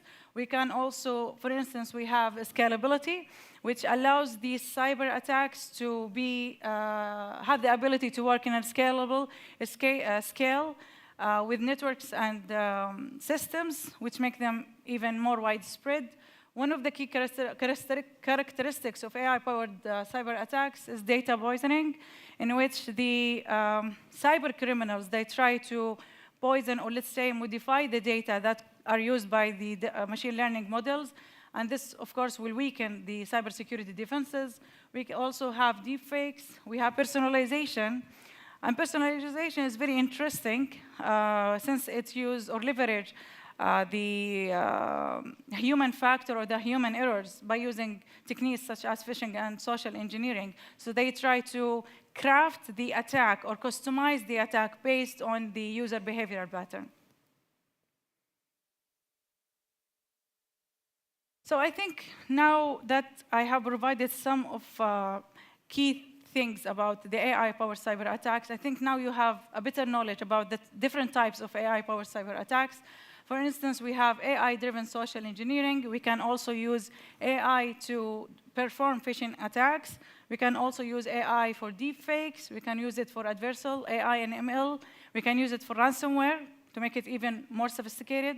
And we can use it to do any malicious GPTs. And I will just pause a little bit about this one.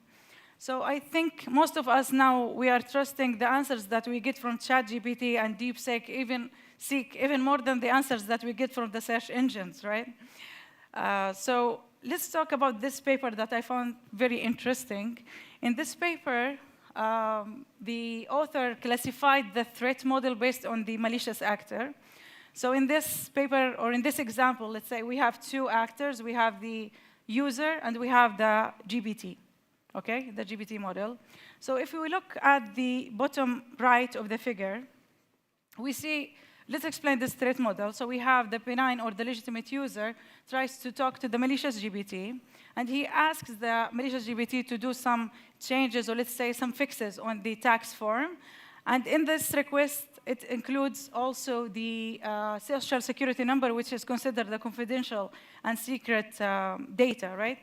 So based on that, upon receiving this request, the malicious GPT tries to fix whatever problems or errors, let's say, in the request. For instance, the grammatical errors.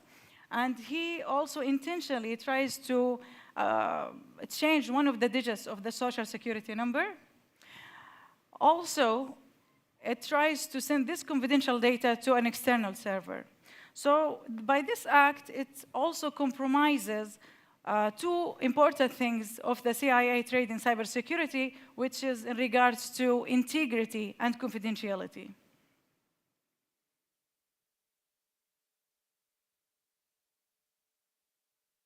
So the answer, or the question that comes to our mind if we want to have a good flow of ideas in this presentation is how we can mitigate AI-powered cyber attacks. So first of all, we have to conduct continuously security assessments to make sure that our systems and networks are breached and are patched against any breaches or zero-day exploits. We need to have an agile implementation of the incident response plan.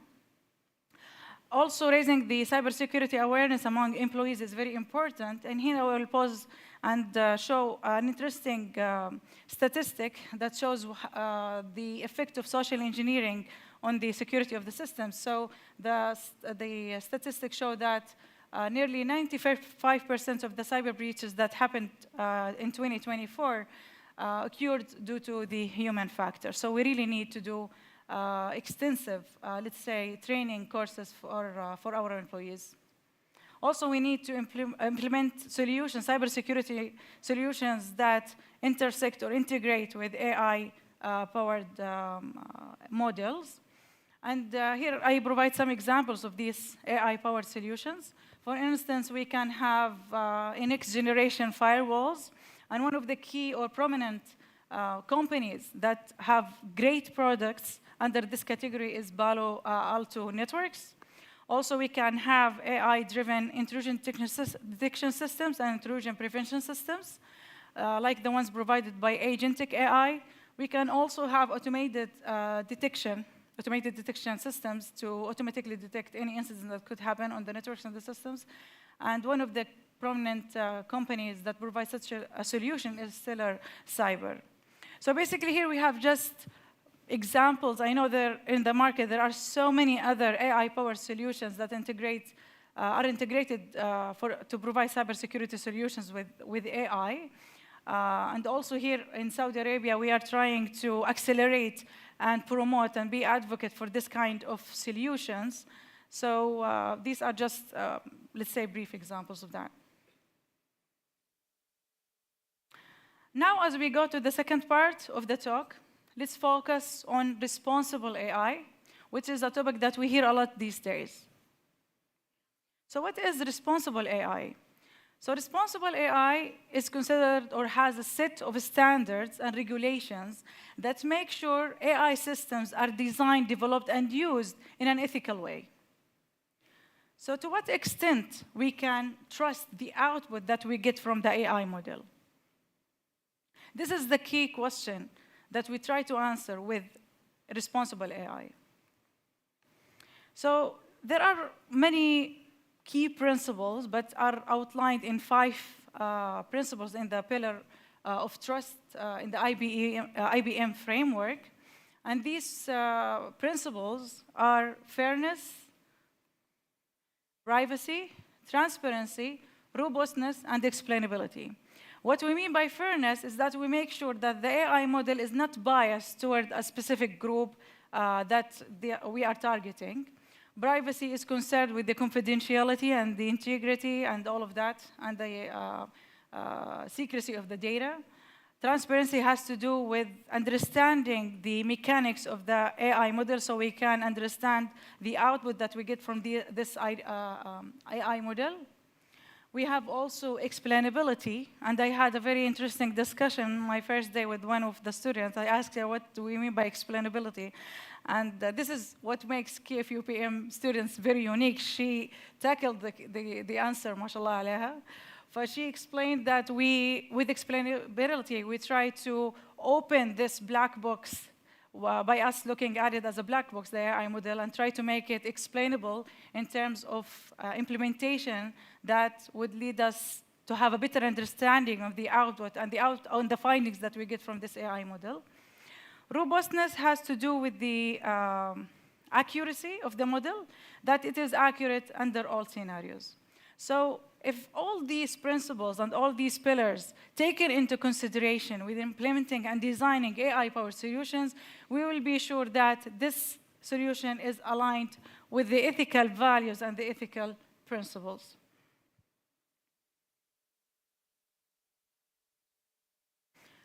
So now that we have learned good things about the AI-powered solutions with cybersecurity, we can, let's say, summarize the benefits into 3 points.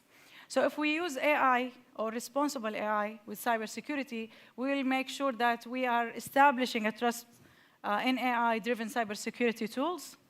We can reduce the risk of biased decision and incorrect decisions on the security operations. We can also improve the collaboration between AI developers and cybersecurity professionals. So how we can build a responsible AI in terms of cybersecurity? So I have read so many papers, they try to give us a hint on how we can do that. And I highlight these, or summarize these steps in 6 steps that are included here. So first, we need to define responsible AI principles and make them align with the organization goals and the organization objectives. We need also to raise awareness. Awareness is very important nowadays. So we need to raise awareness among employees.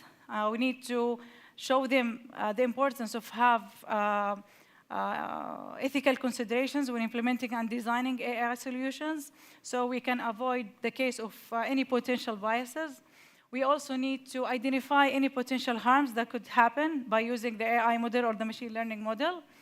We can, based on that, we can embed the ethics in the AI life cycle by doing some testing and detecting any pattern that could be harmful for the system and for the network. We can also do mitigations.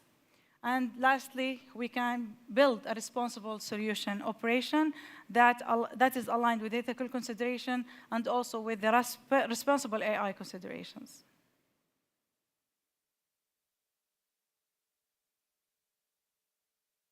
So now that we have learned so many great things about responsible AI and about cybersecurity, I think now we are in a very excellent shape to understand the current challenges that we have in the research.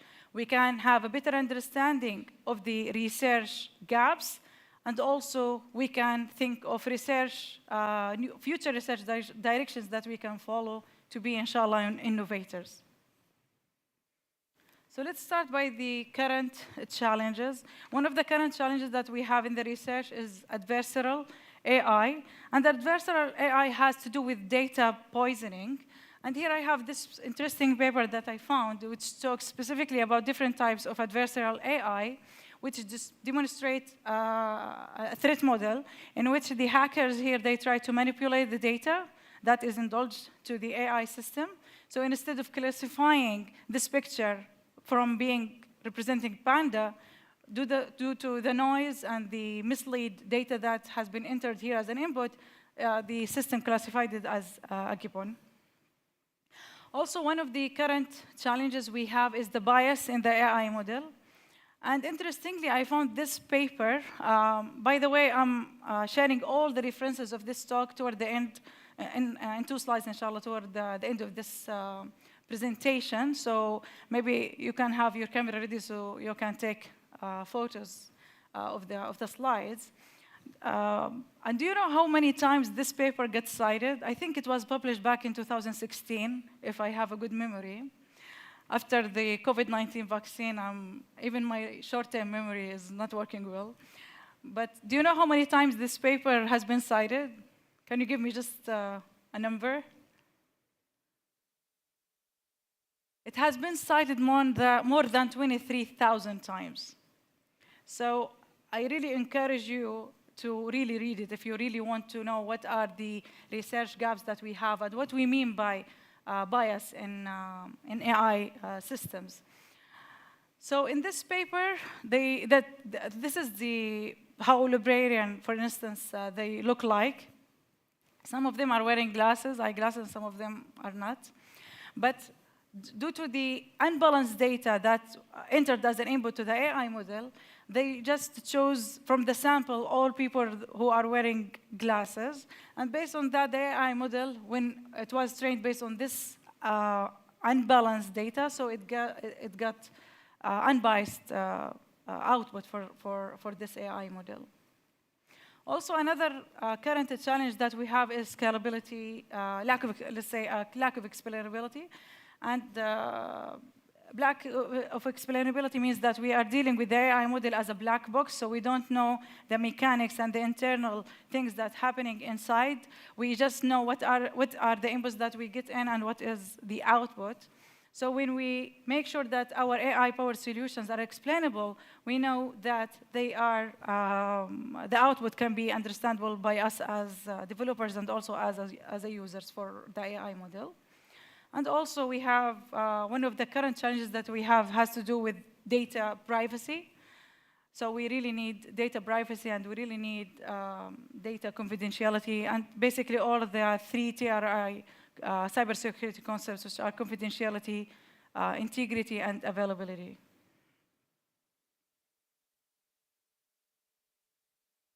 Now let's move and talk about the research gaps. But I think now I just highlighted these research gaps based on reading these 2 papers, which I found very interesting, that it also has been published recently and cited many times. So I really do recommend you to go and read them.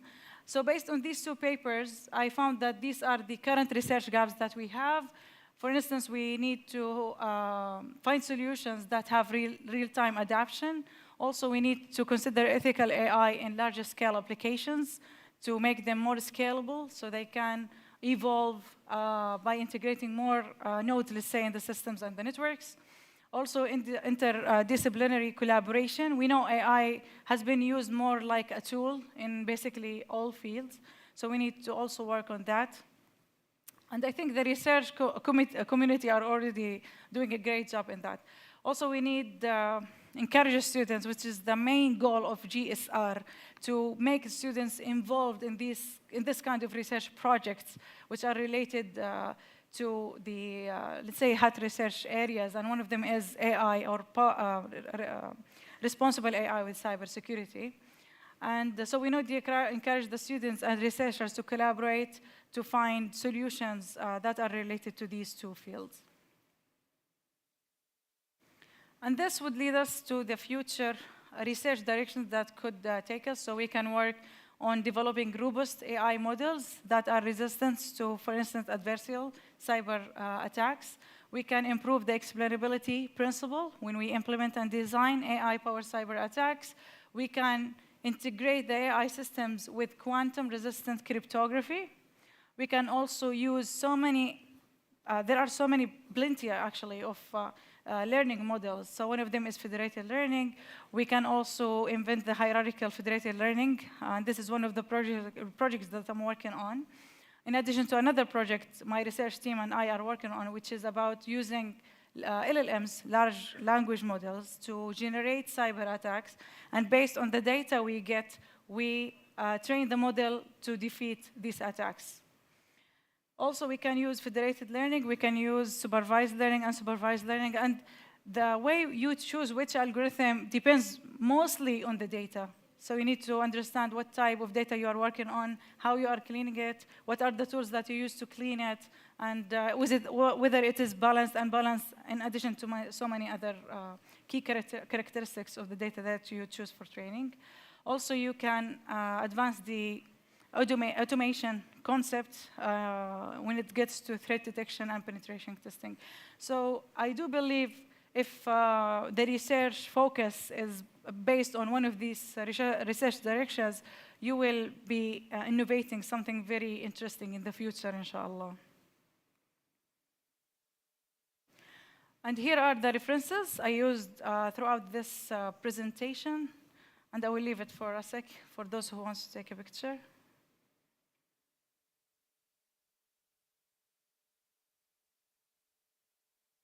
I have another one, if you want to keep your camera up. Okay. And this is the second slide that has the references.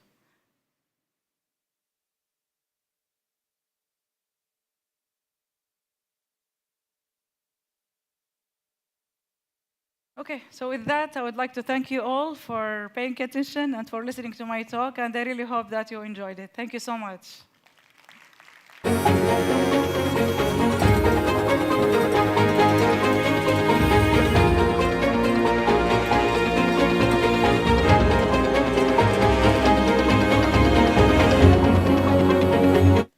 Thank you, Professor Fatma, for your powerful insights on ethics and innovations in cybersecurity. As we conclude this inspiring keynote speaker session, we'd like to remind you that this day is far from over. Join our ongoing development sessions at this building and our exhibition that will start in Building 54 in a few. Take this time to enjoy your lunch, grab a coffee, and connect with fellow colleagues. We look forward to welcome you back here at 2 p.m. for the remaining sessions. Thank you all.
excuse me, everyone. We finished basically our keynote sessions, and now we need to do some trials. So if you can kindly leave the stage and attend the networking session outside, I will be grateful.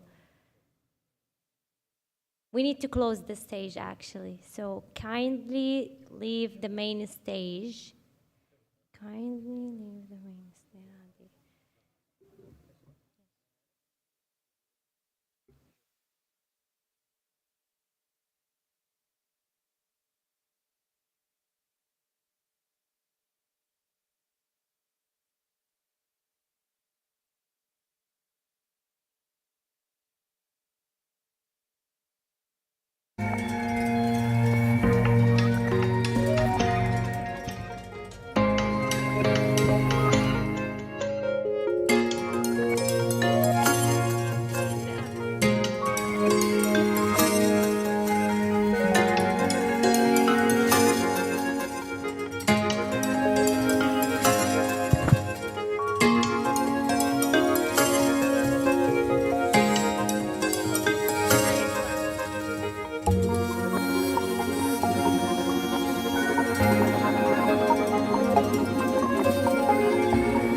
At this time, on the last part of the video, can we just slow down?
Test. Yes. Hello, everyone. Welcome to the closing ceremony of GISR 25. As we always say, we save the best for last. Before we start anything, let's watch a recap video highlighting what we have achieved in these 3 days. Enjoy.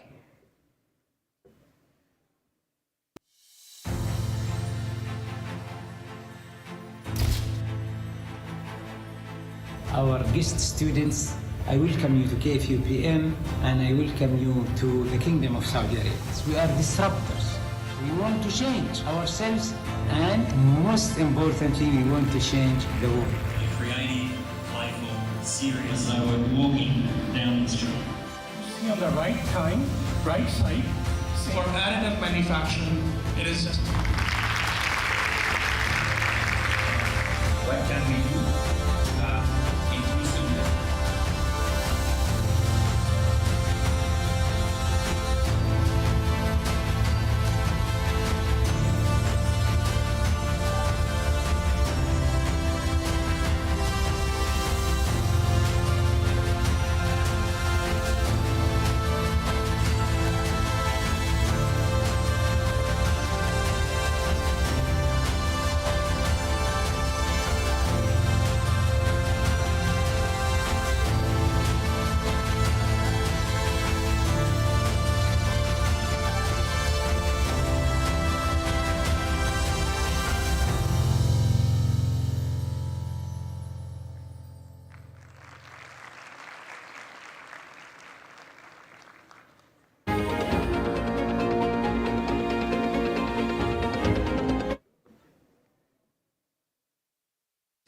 Now, please join me welcoming our esteemed Dean of Student Affairs, Dr. Fahd al-Anizi.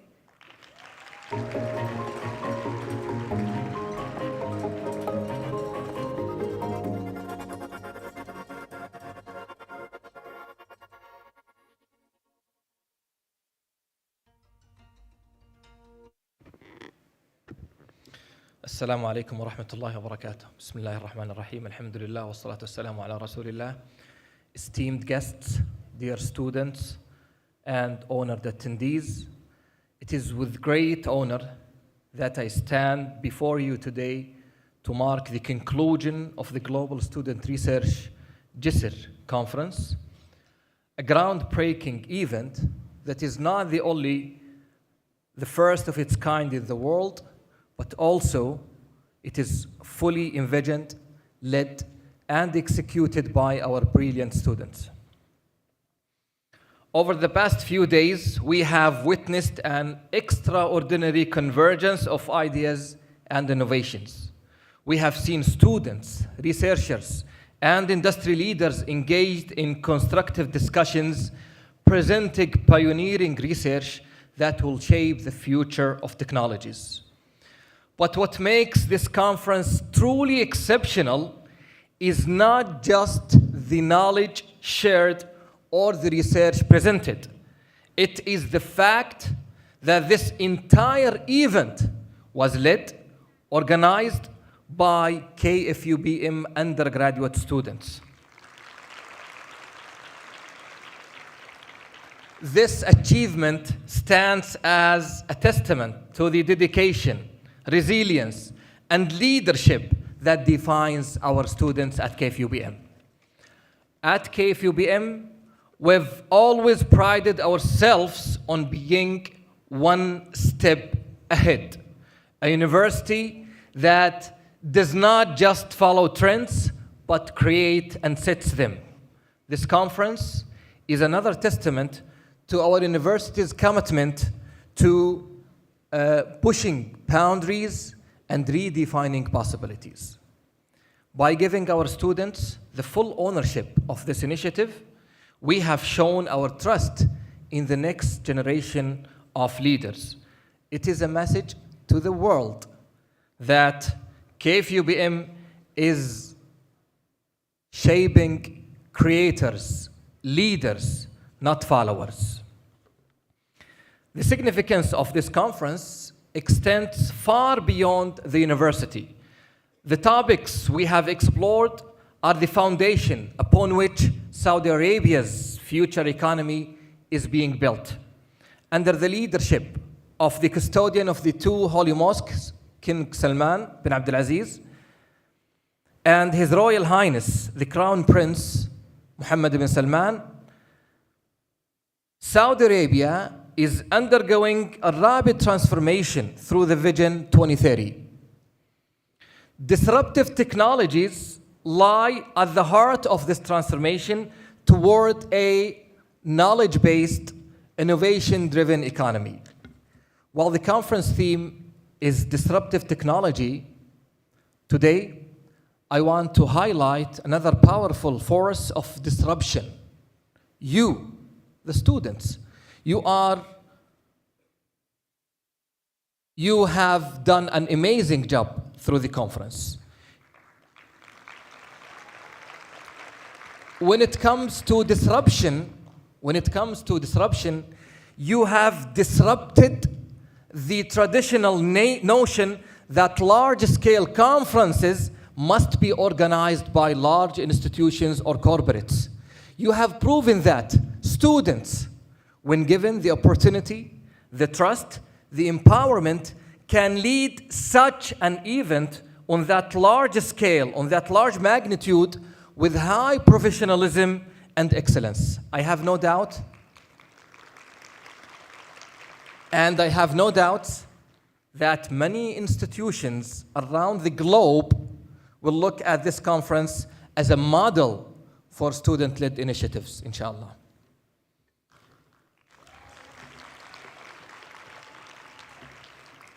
Okay, before I conclude, I invite all undergraduate students, also high school students, to consider joining KFUPM. First of all, you can join our BS programs. We have more than 30 BS programs concentrated in science and technology. You can apply to the university through the SAT exam. Also, you can visit us in one semester studying here at KFUPM in the inbound exchange program. So whatever you are studying, you can join KFUPM in one semester doing studies for one semester in the exchange program. You can also participate in doing research in the summer through the inbound summer research program. You will spend 2 months during the summer working in our labs with our faculty members. Also, you can consider applying to our MS and PhD degrees. We are proud that we have more than 3,200 graduate students from over 66 nationalities around the world. So, in the conclusion, I extend my heartfelt appreciation to everyone who made this conference a resounding success. To our keynote speakers, panelists, mentors, organizers, partners, sponsors, and most importantly, to our students and all those who attended the conference. So as we close this chapter of Jisr, let's not see it as an ending, but as the beginning of an even greater journey. KFUPM will remain a pioneer of excellence and a catalyst for transformation. We will all be waiting for Jisr 2.0, inshallah. And to our students, remember, this is just the beginning. Today, you organized a global conference. Tomorrow, you will change the world. Thank you so much.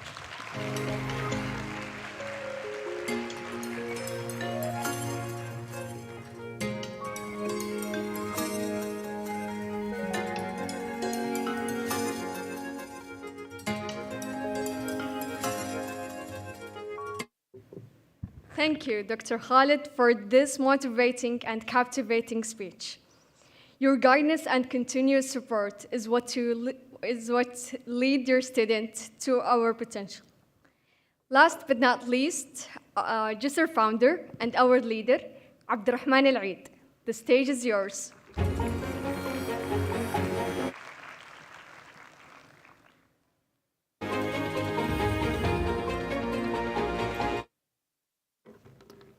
Thank you, Ghala. So, as we conclude, 3 days, I think the atmosphere is quite different than the opening ceremony.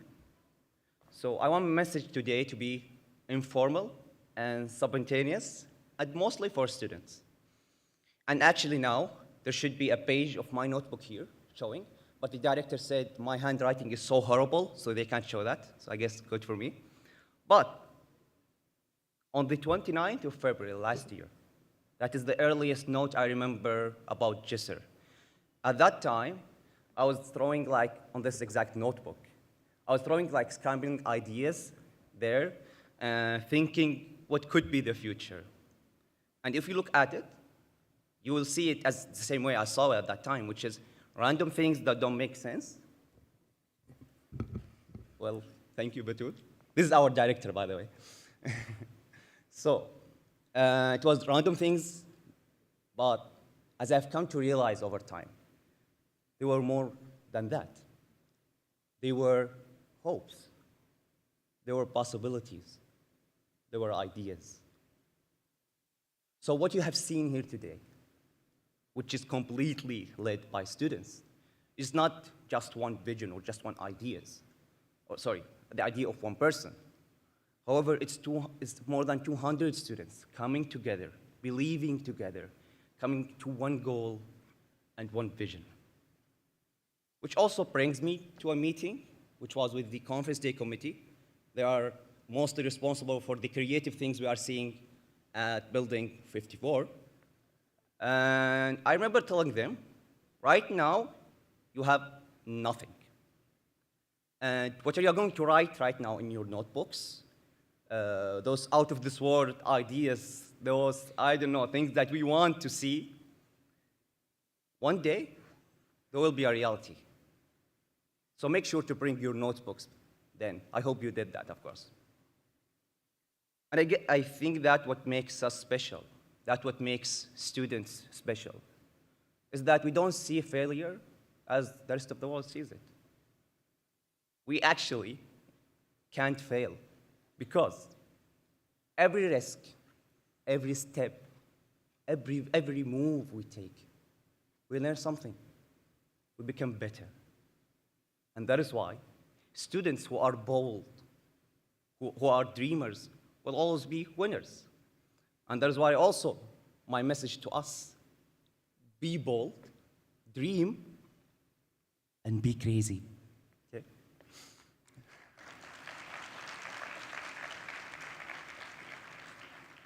And I can't even begin to describe how I'm proud and how the team is proud about the last 3 days. However, for me, at least personally, what is mostly special is not those days, but it's the journey. It's this past year of dedication and sacrifices, the moments of clarity and the moments of doubts, and the things I learned about myself. And the awesome team who are responsible for all of this, meeting them and knowing them, is what is going to be the most special thing, until now in my life. So thank you all, of course. And to the researchers, the over 180 researchers, you are awesome. You are tackling problems that are extremely complex, that you know nothing about, and you also have your exams, but you are still working on them, solving them. So continue doing that. And we, as a team of JISR, we will continue our message, the message of JISR. And I have always said that JISR 1, although it's a long journey, is just the first step. What is to come is going to be extraordinarily better. Thank you.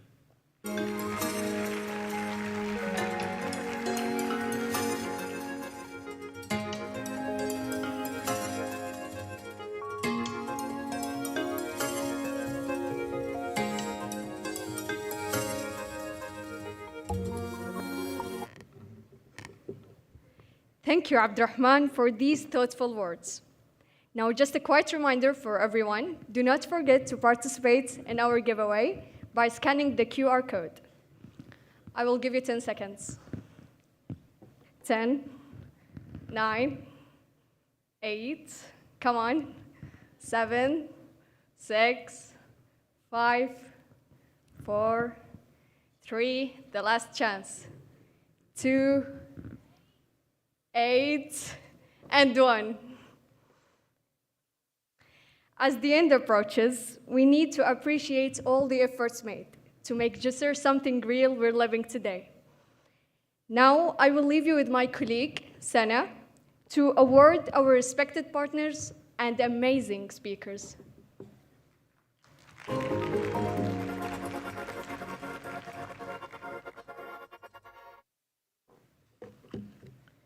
Good morning, everyone. I hope you are all enjoying the last day of Jisr conference. It has been a memorable journey, isn't it? Now, we want to thank our partners who made this event a reality. Kindly welcome Dr. Khalid Al-Anizi, Dean of Students Affairs, to the stage to present the awards for our partners.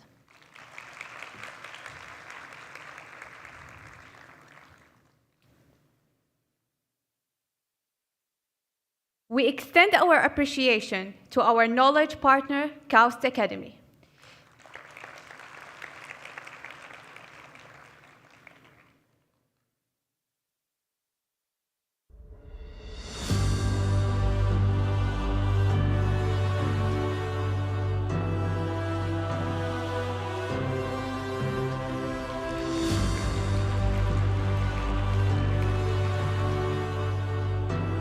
We extend our appreciation to our creative partner, Eshtrak.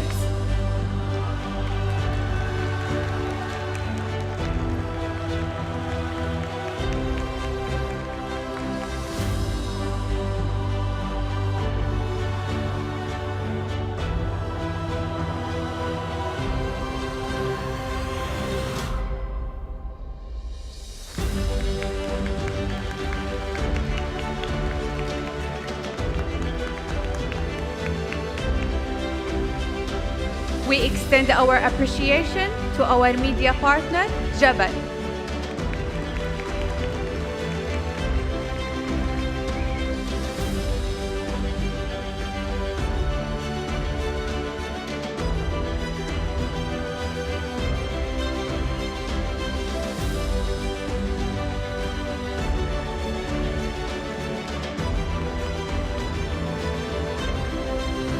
And now, we want to thank our incredible speakers who made this event more insightful and impactful.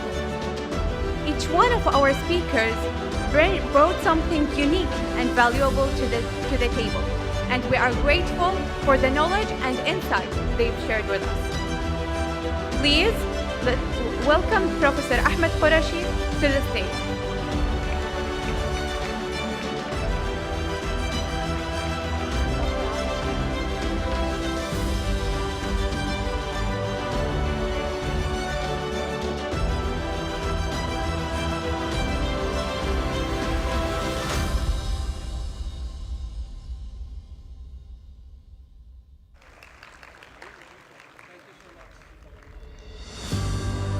Professor Fatma Al-Harbi.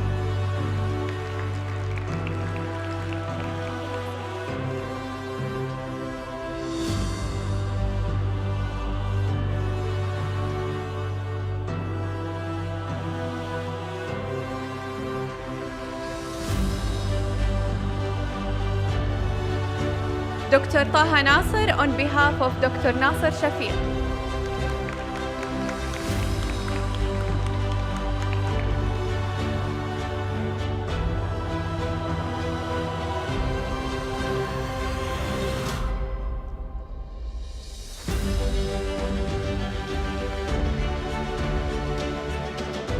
دكتور عاطف الزهراني.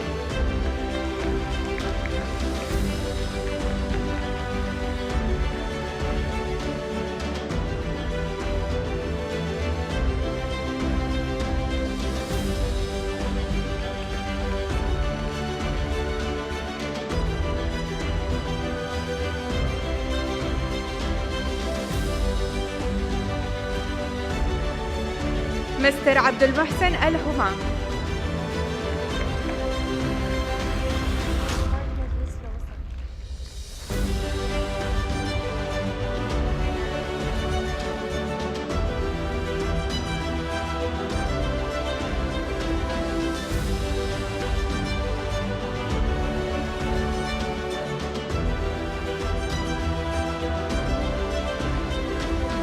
مستر معاذ أبو عيشة.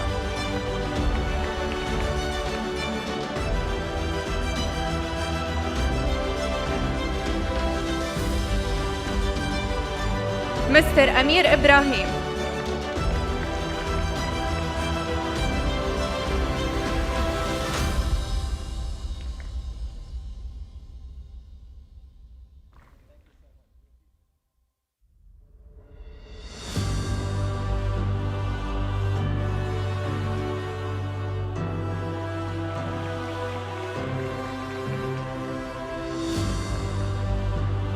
Finally, we want to thank Ms. Harmeen Mehta, Professor Richard Bush, and Dr. Akram Awad, who unfortunately left the conference early.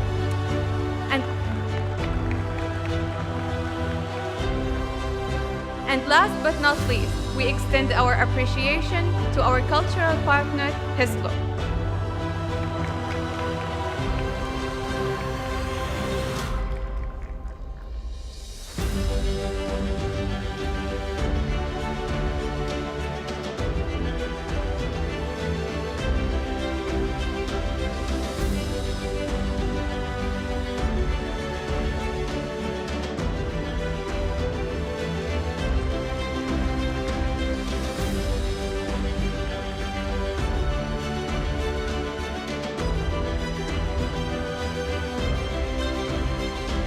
And now, I will leave you with the leader of the Scientific Review and Registration Committee, Rahaf Aldir, to distribute the research awards to our researchers. Thank you, everyone.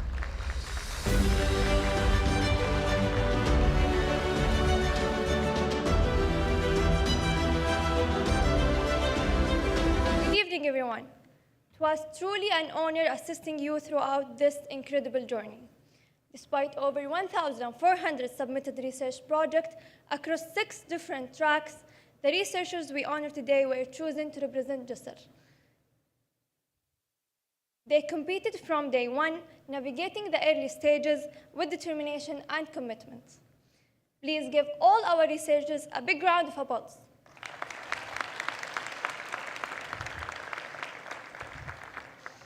But beyond this, 6 projects across the 6 tracks have demonstrated exceptional excellence. We are here today to celebrate the dedication, innovation, and hard work of these remarkable individuals.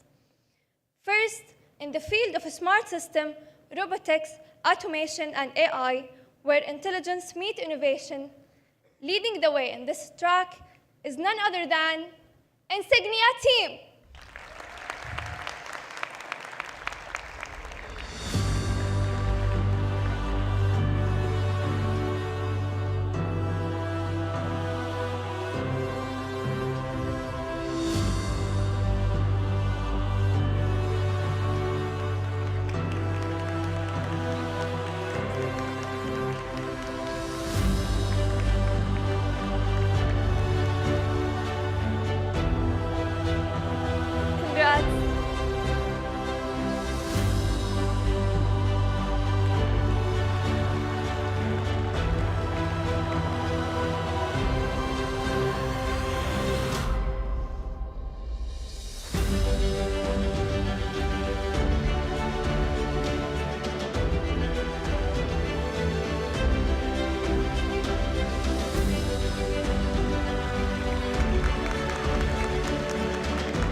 Next, in the field of sustainability, energy, and environment, the winner in this category, making significant contribution to global sustainability, is Zinlan Chen.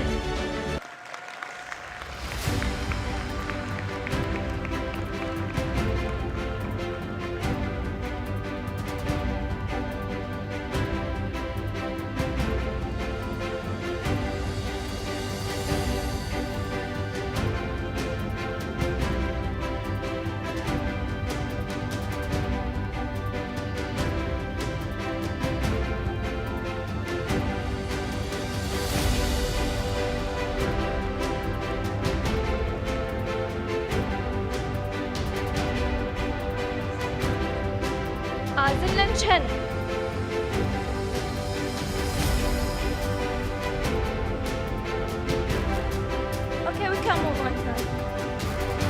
moving on to health, biomedical engineering, and biotechnology, we proudly present our winner, Noor Tafish.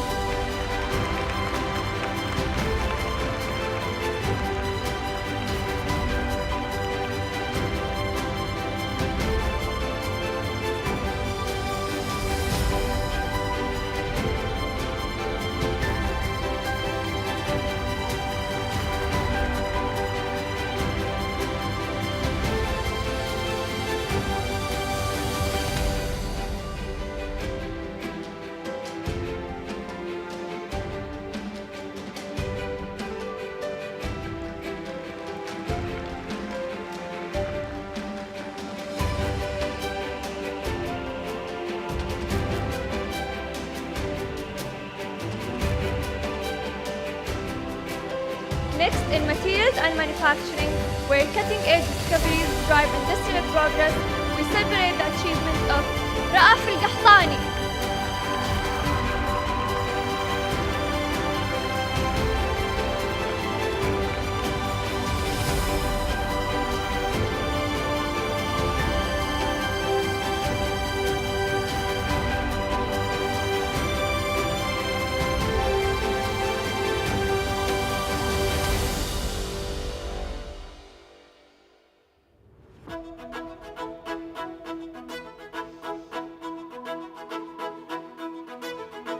In the category of chemical processes, our winner demonstrating outstanding expertise is John Sang Kim.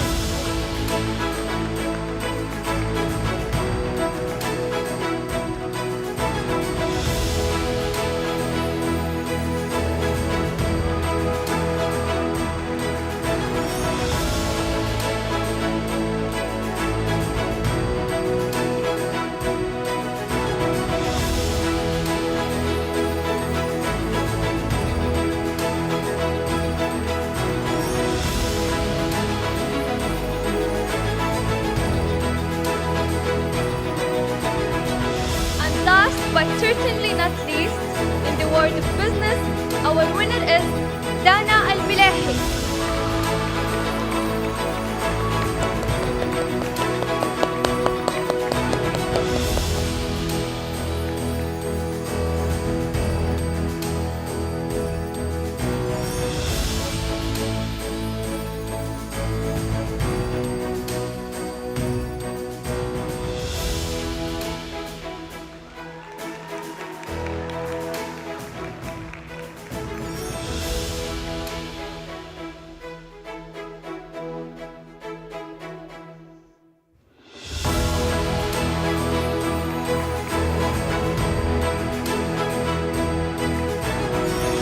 Congratulations to all the winners, and now I will leave you with Ala Al-Sheikhi, the leader of the Ambassador's Affairs.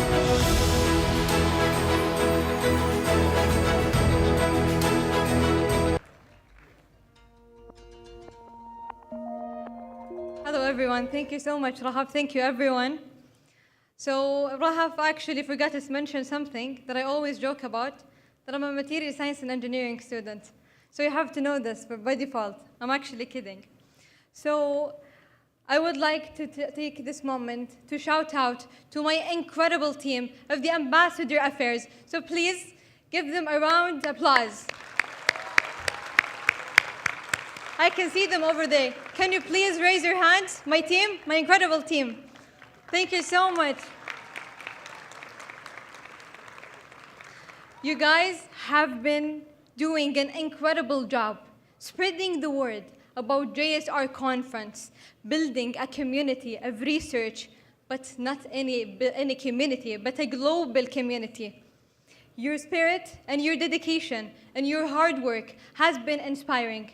I truly thank everyone here. I specifically thank my incredible ambassadors from all around the world. So let's give them another round of applause. And now, moving on to the exciting part, announcing our local top ambassadors. Starting with Naif Al-Jani from the University of Tabuk.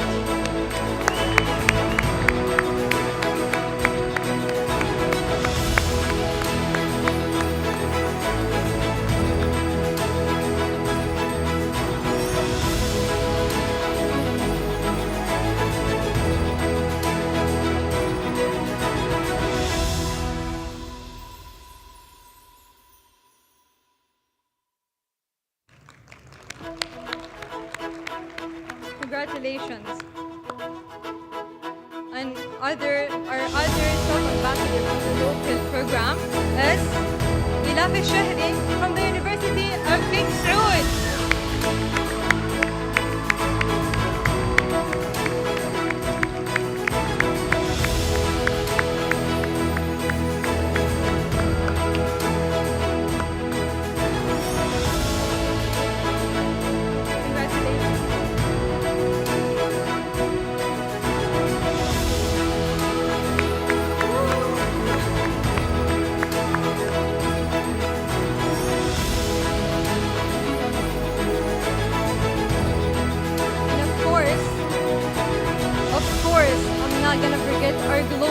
Incredible ambassadors, starting with Nuran Sayed from Egypt.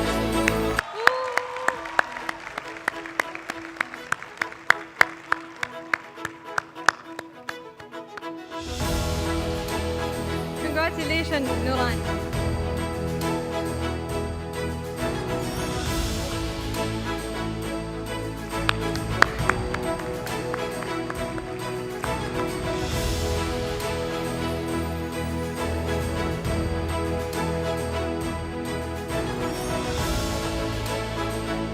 Congratulations. And we're not gonna forget to mention our favorite Russian girlie, Evelina Balbola.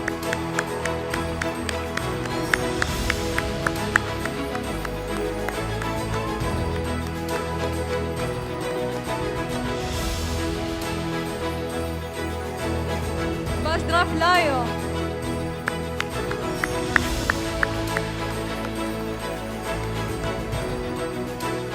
Zdravlayo is a Russian word meaning congratulations. So, thank you everyone. Let's give them a round of applause. Now, I will leave you with our incredible leader of the Conference Day Committee, Fahd Mendil, to award the Hackathon winners. Thank you so much.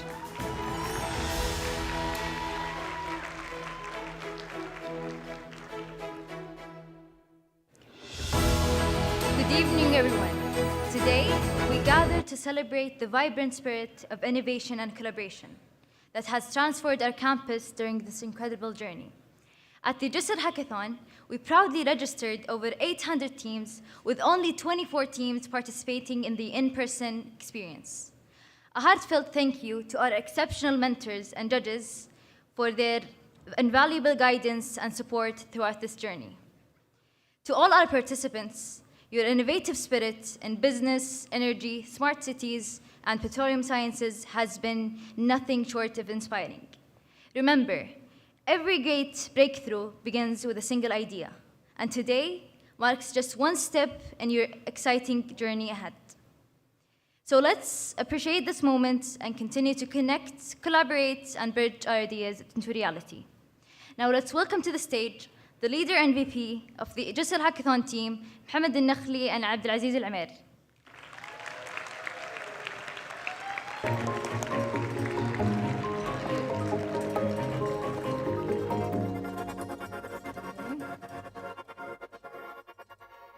Now let's announce the awards. The third place winners, each receiving 1,500 riyals, are Arctic Team, Saudi Green Desert Team, المؤسس Team,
for our second place winners and each taking home 22,500 riyals, the award goes to توقع team.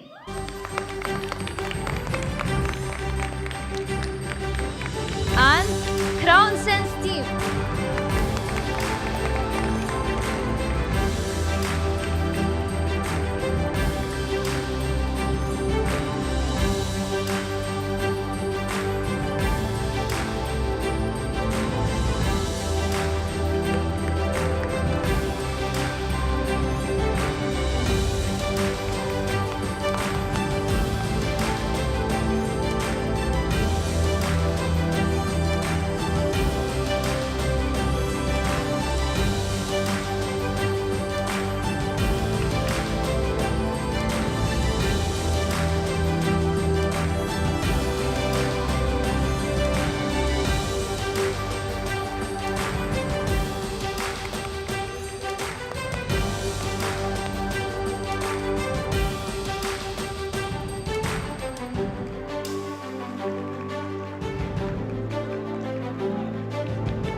And now, the moment we've all been waiting for, the Jisr Hackathon champions. They will receive 3,000 riyals and the title of champions.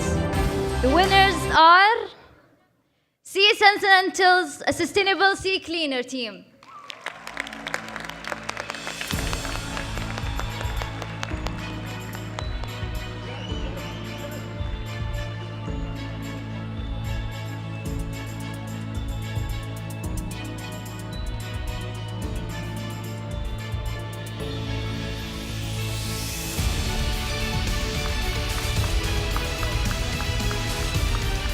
Another round of applause for our winners and champions of the Hackathon team.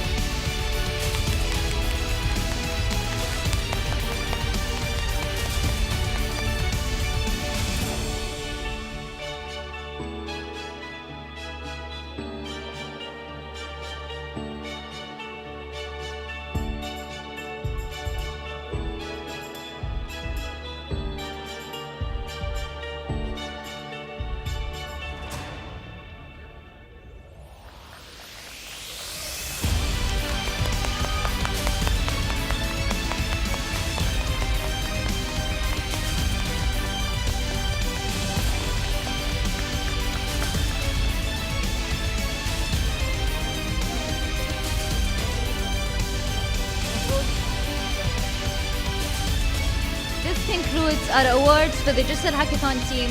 We'd like to thank everyone for being a part of the Jisr Hackathon team. Thank you, everyone.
Hello, everyone. Welcome to the final stage of this closing ceremony of GSR 2025. We are happy to have you here. We hope you enjoyed the whole GSR. And my name is Matthew. And I am Mohammed. We welcome you all to the last thing of the closing ceremony. We're going to introduce 3 big prizes for you, 2 Apple Watches. And AirPods. So let's proceed to the roulette. We are going to be picking the first winner. It's an Apple Watch, by the way.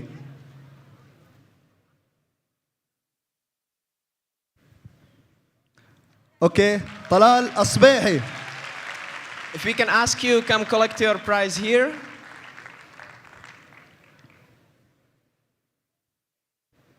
Okay, we will proceed with the next winner.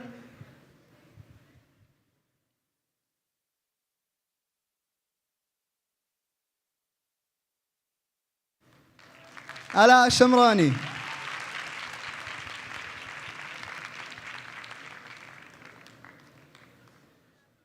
And our last winner will be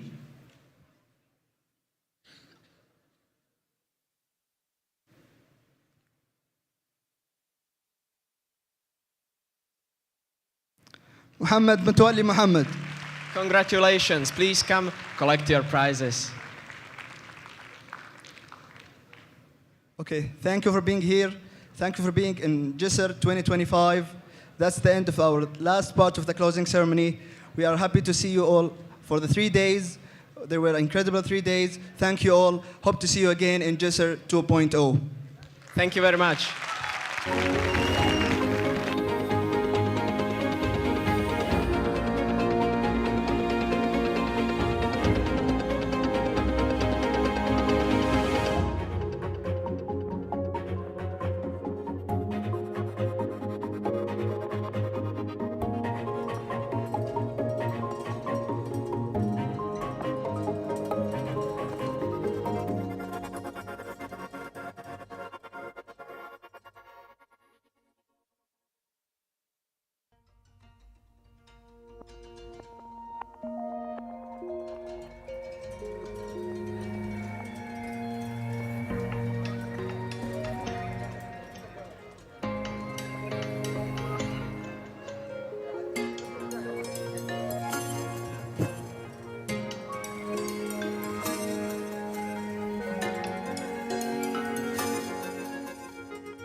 So, excuse me, just the closing remarks.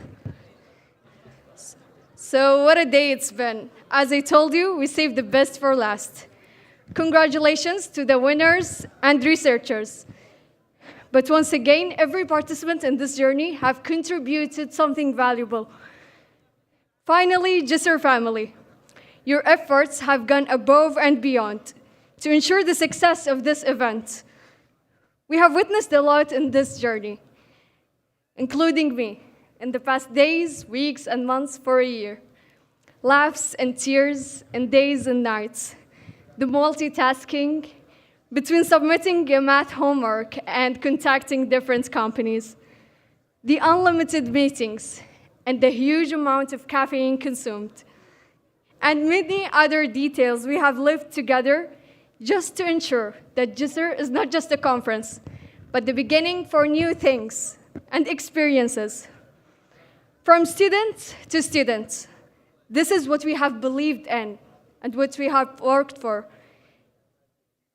Don't forget, GSR believes in you just how you have believed in it.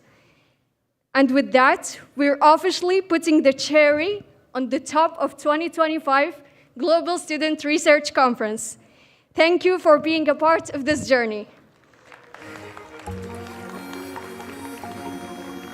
This was Ghala Zahrani, and we are waiting for you in the next version of GSR.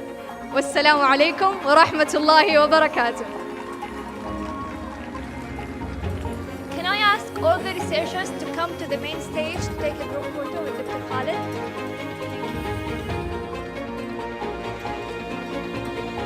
Can I ask all the researchers to come to the main stage to take a group photo? All the researchers.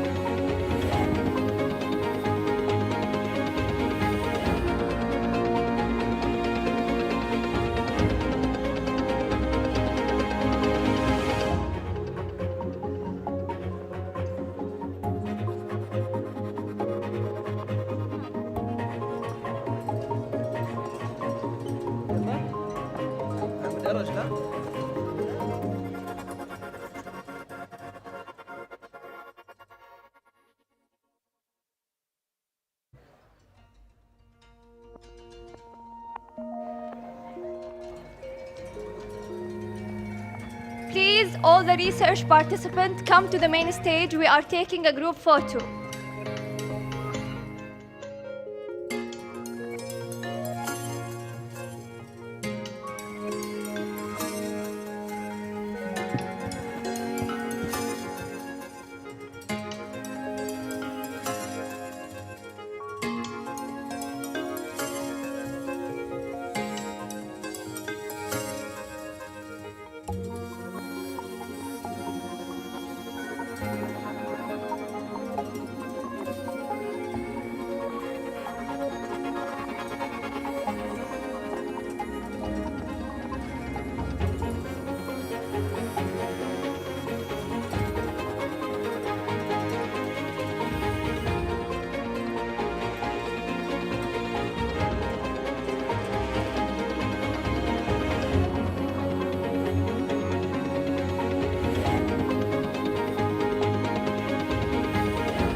please everyone pay attention. Our social activities will start at 4 p.m. until 10 p.m. today on Square 19. Okay? Again, our social activities will start at 4 p.m. till 10 p.m. today. And please, everyone just clear the stage for us. Please, everyone clear the stage.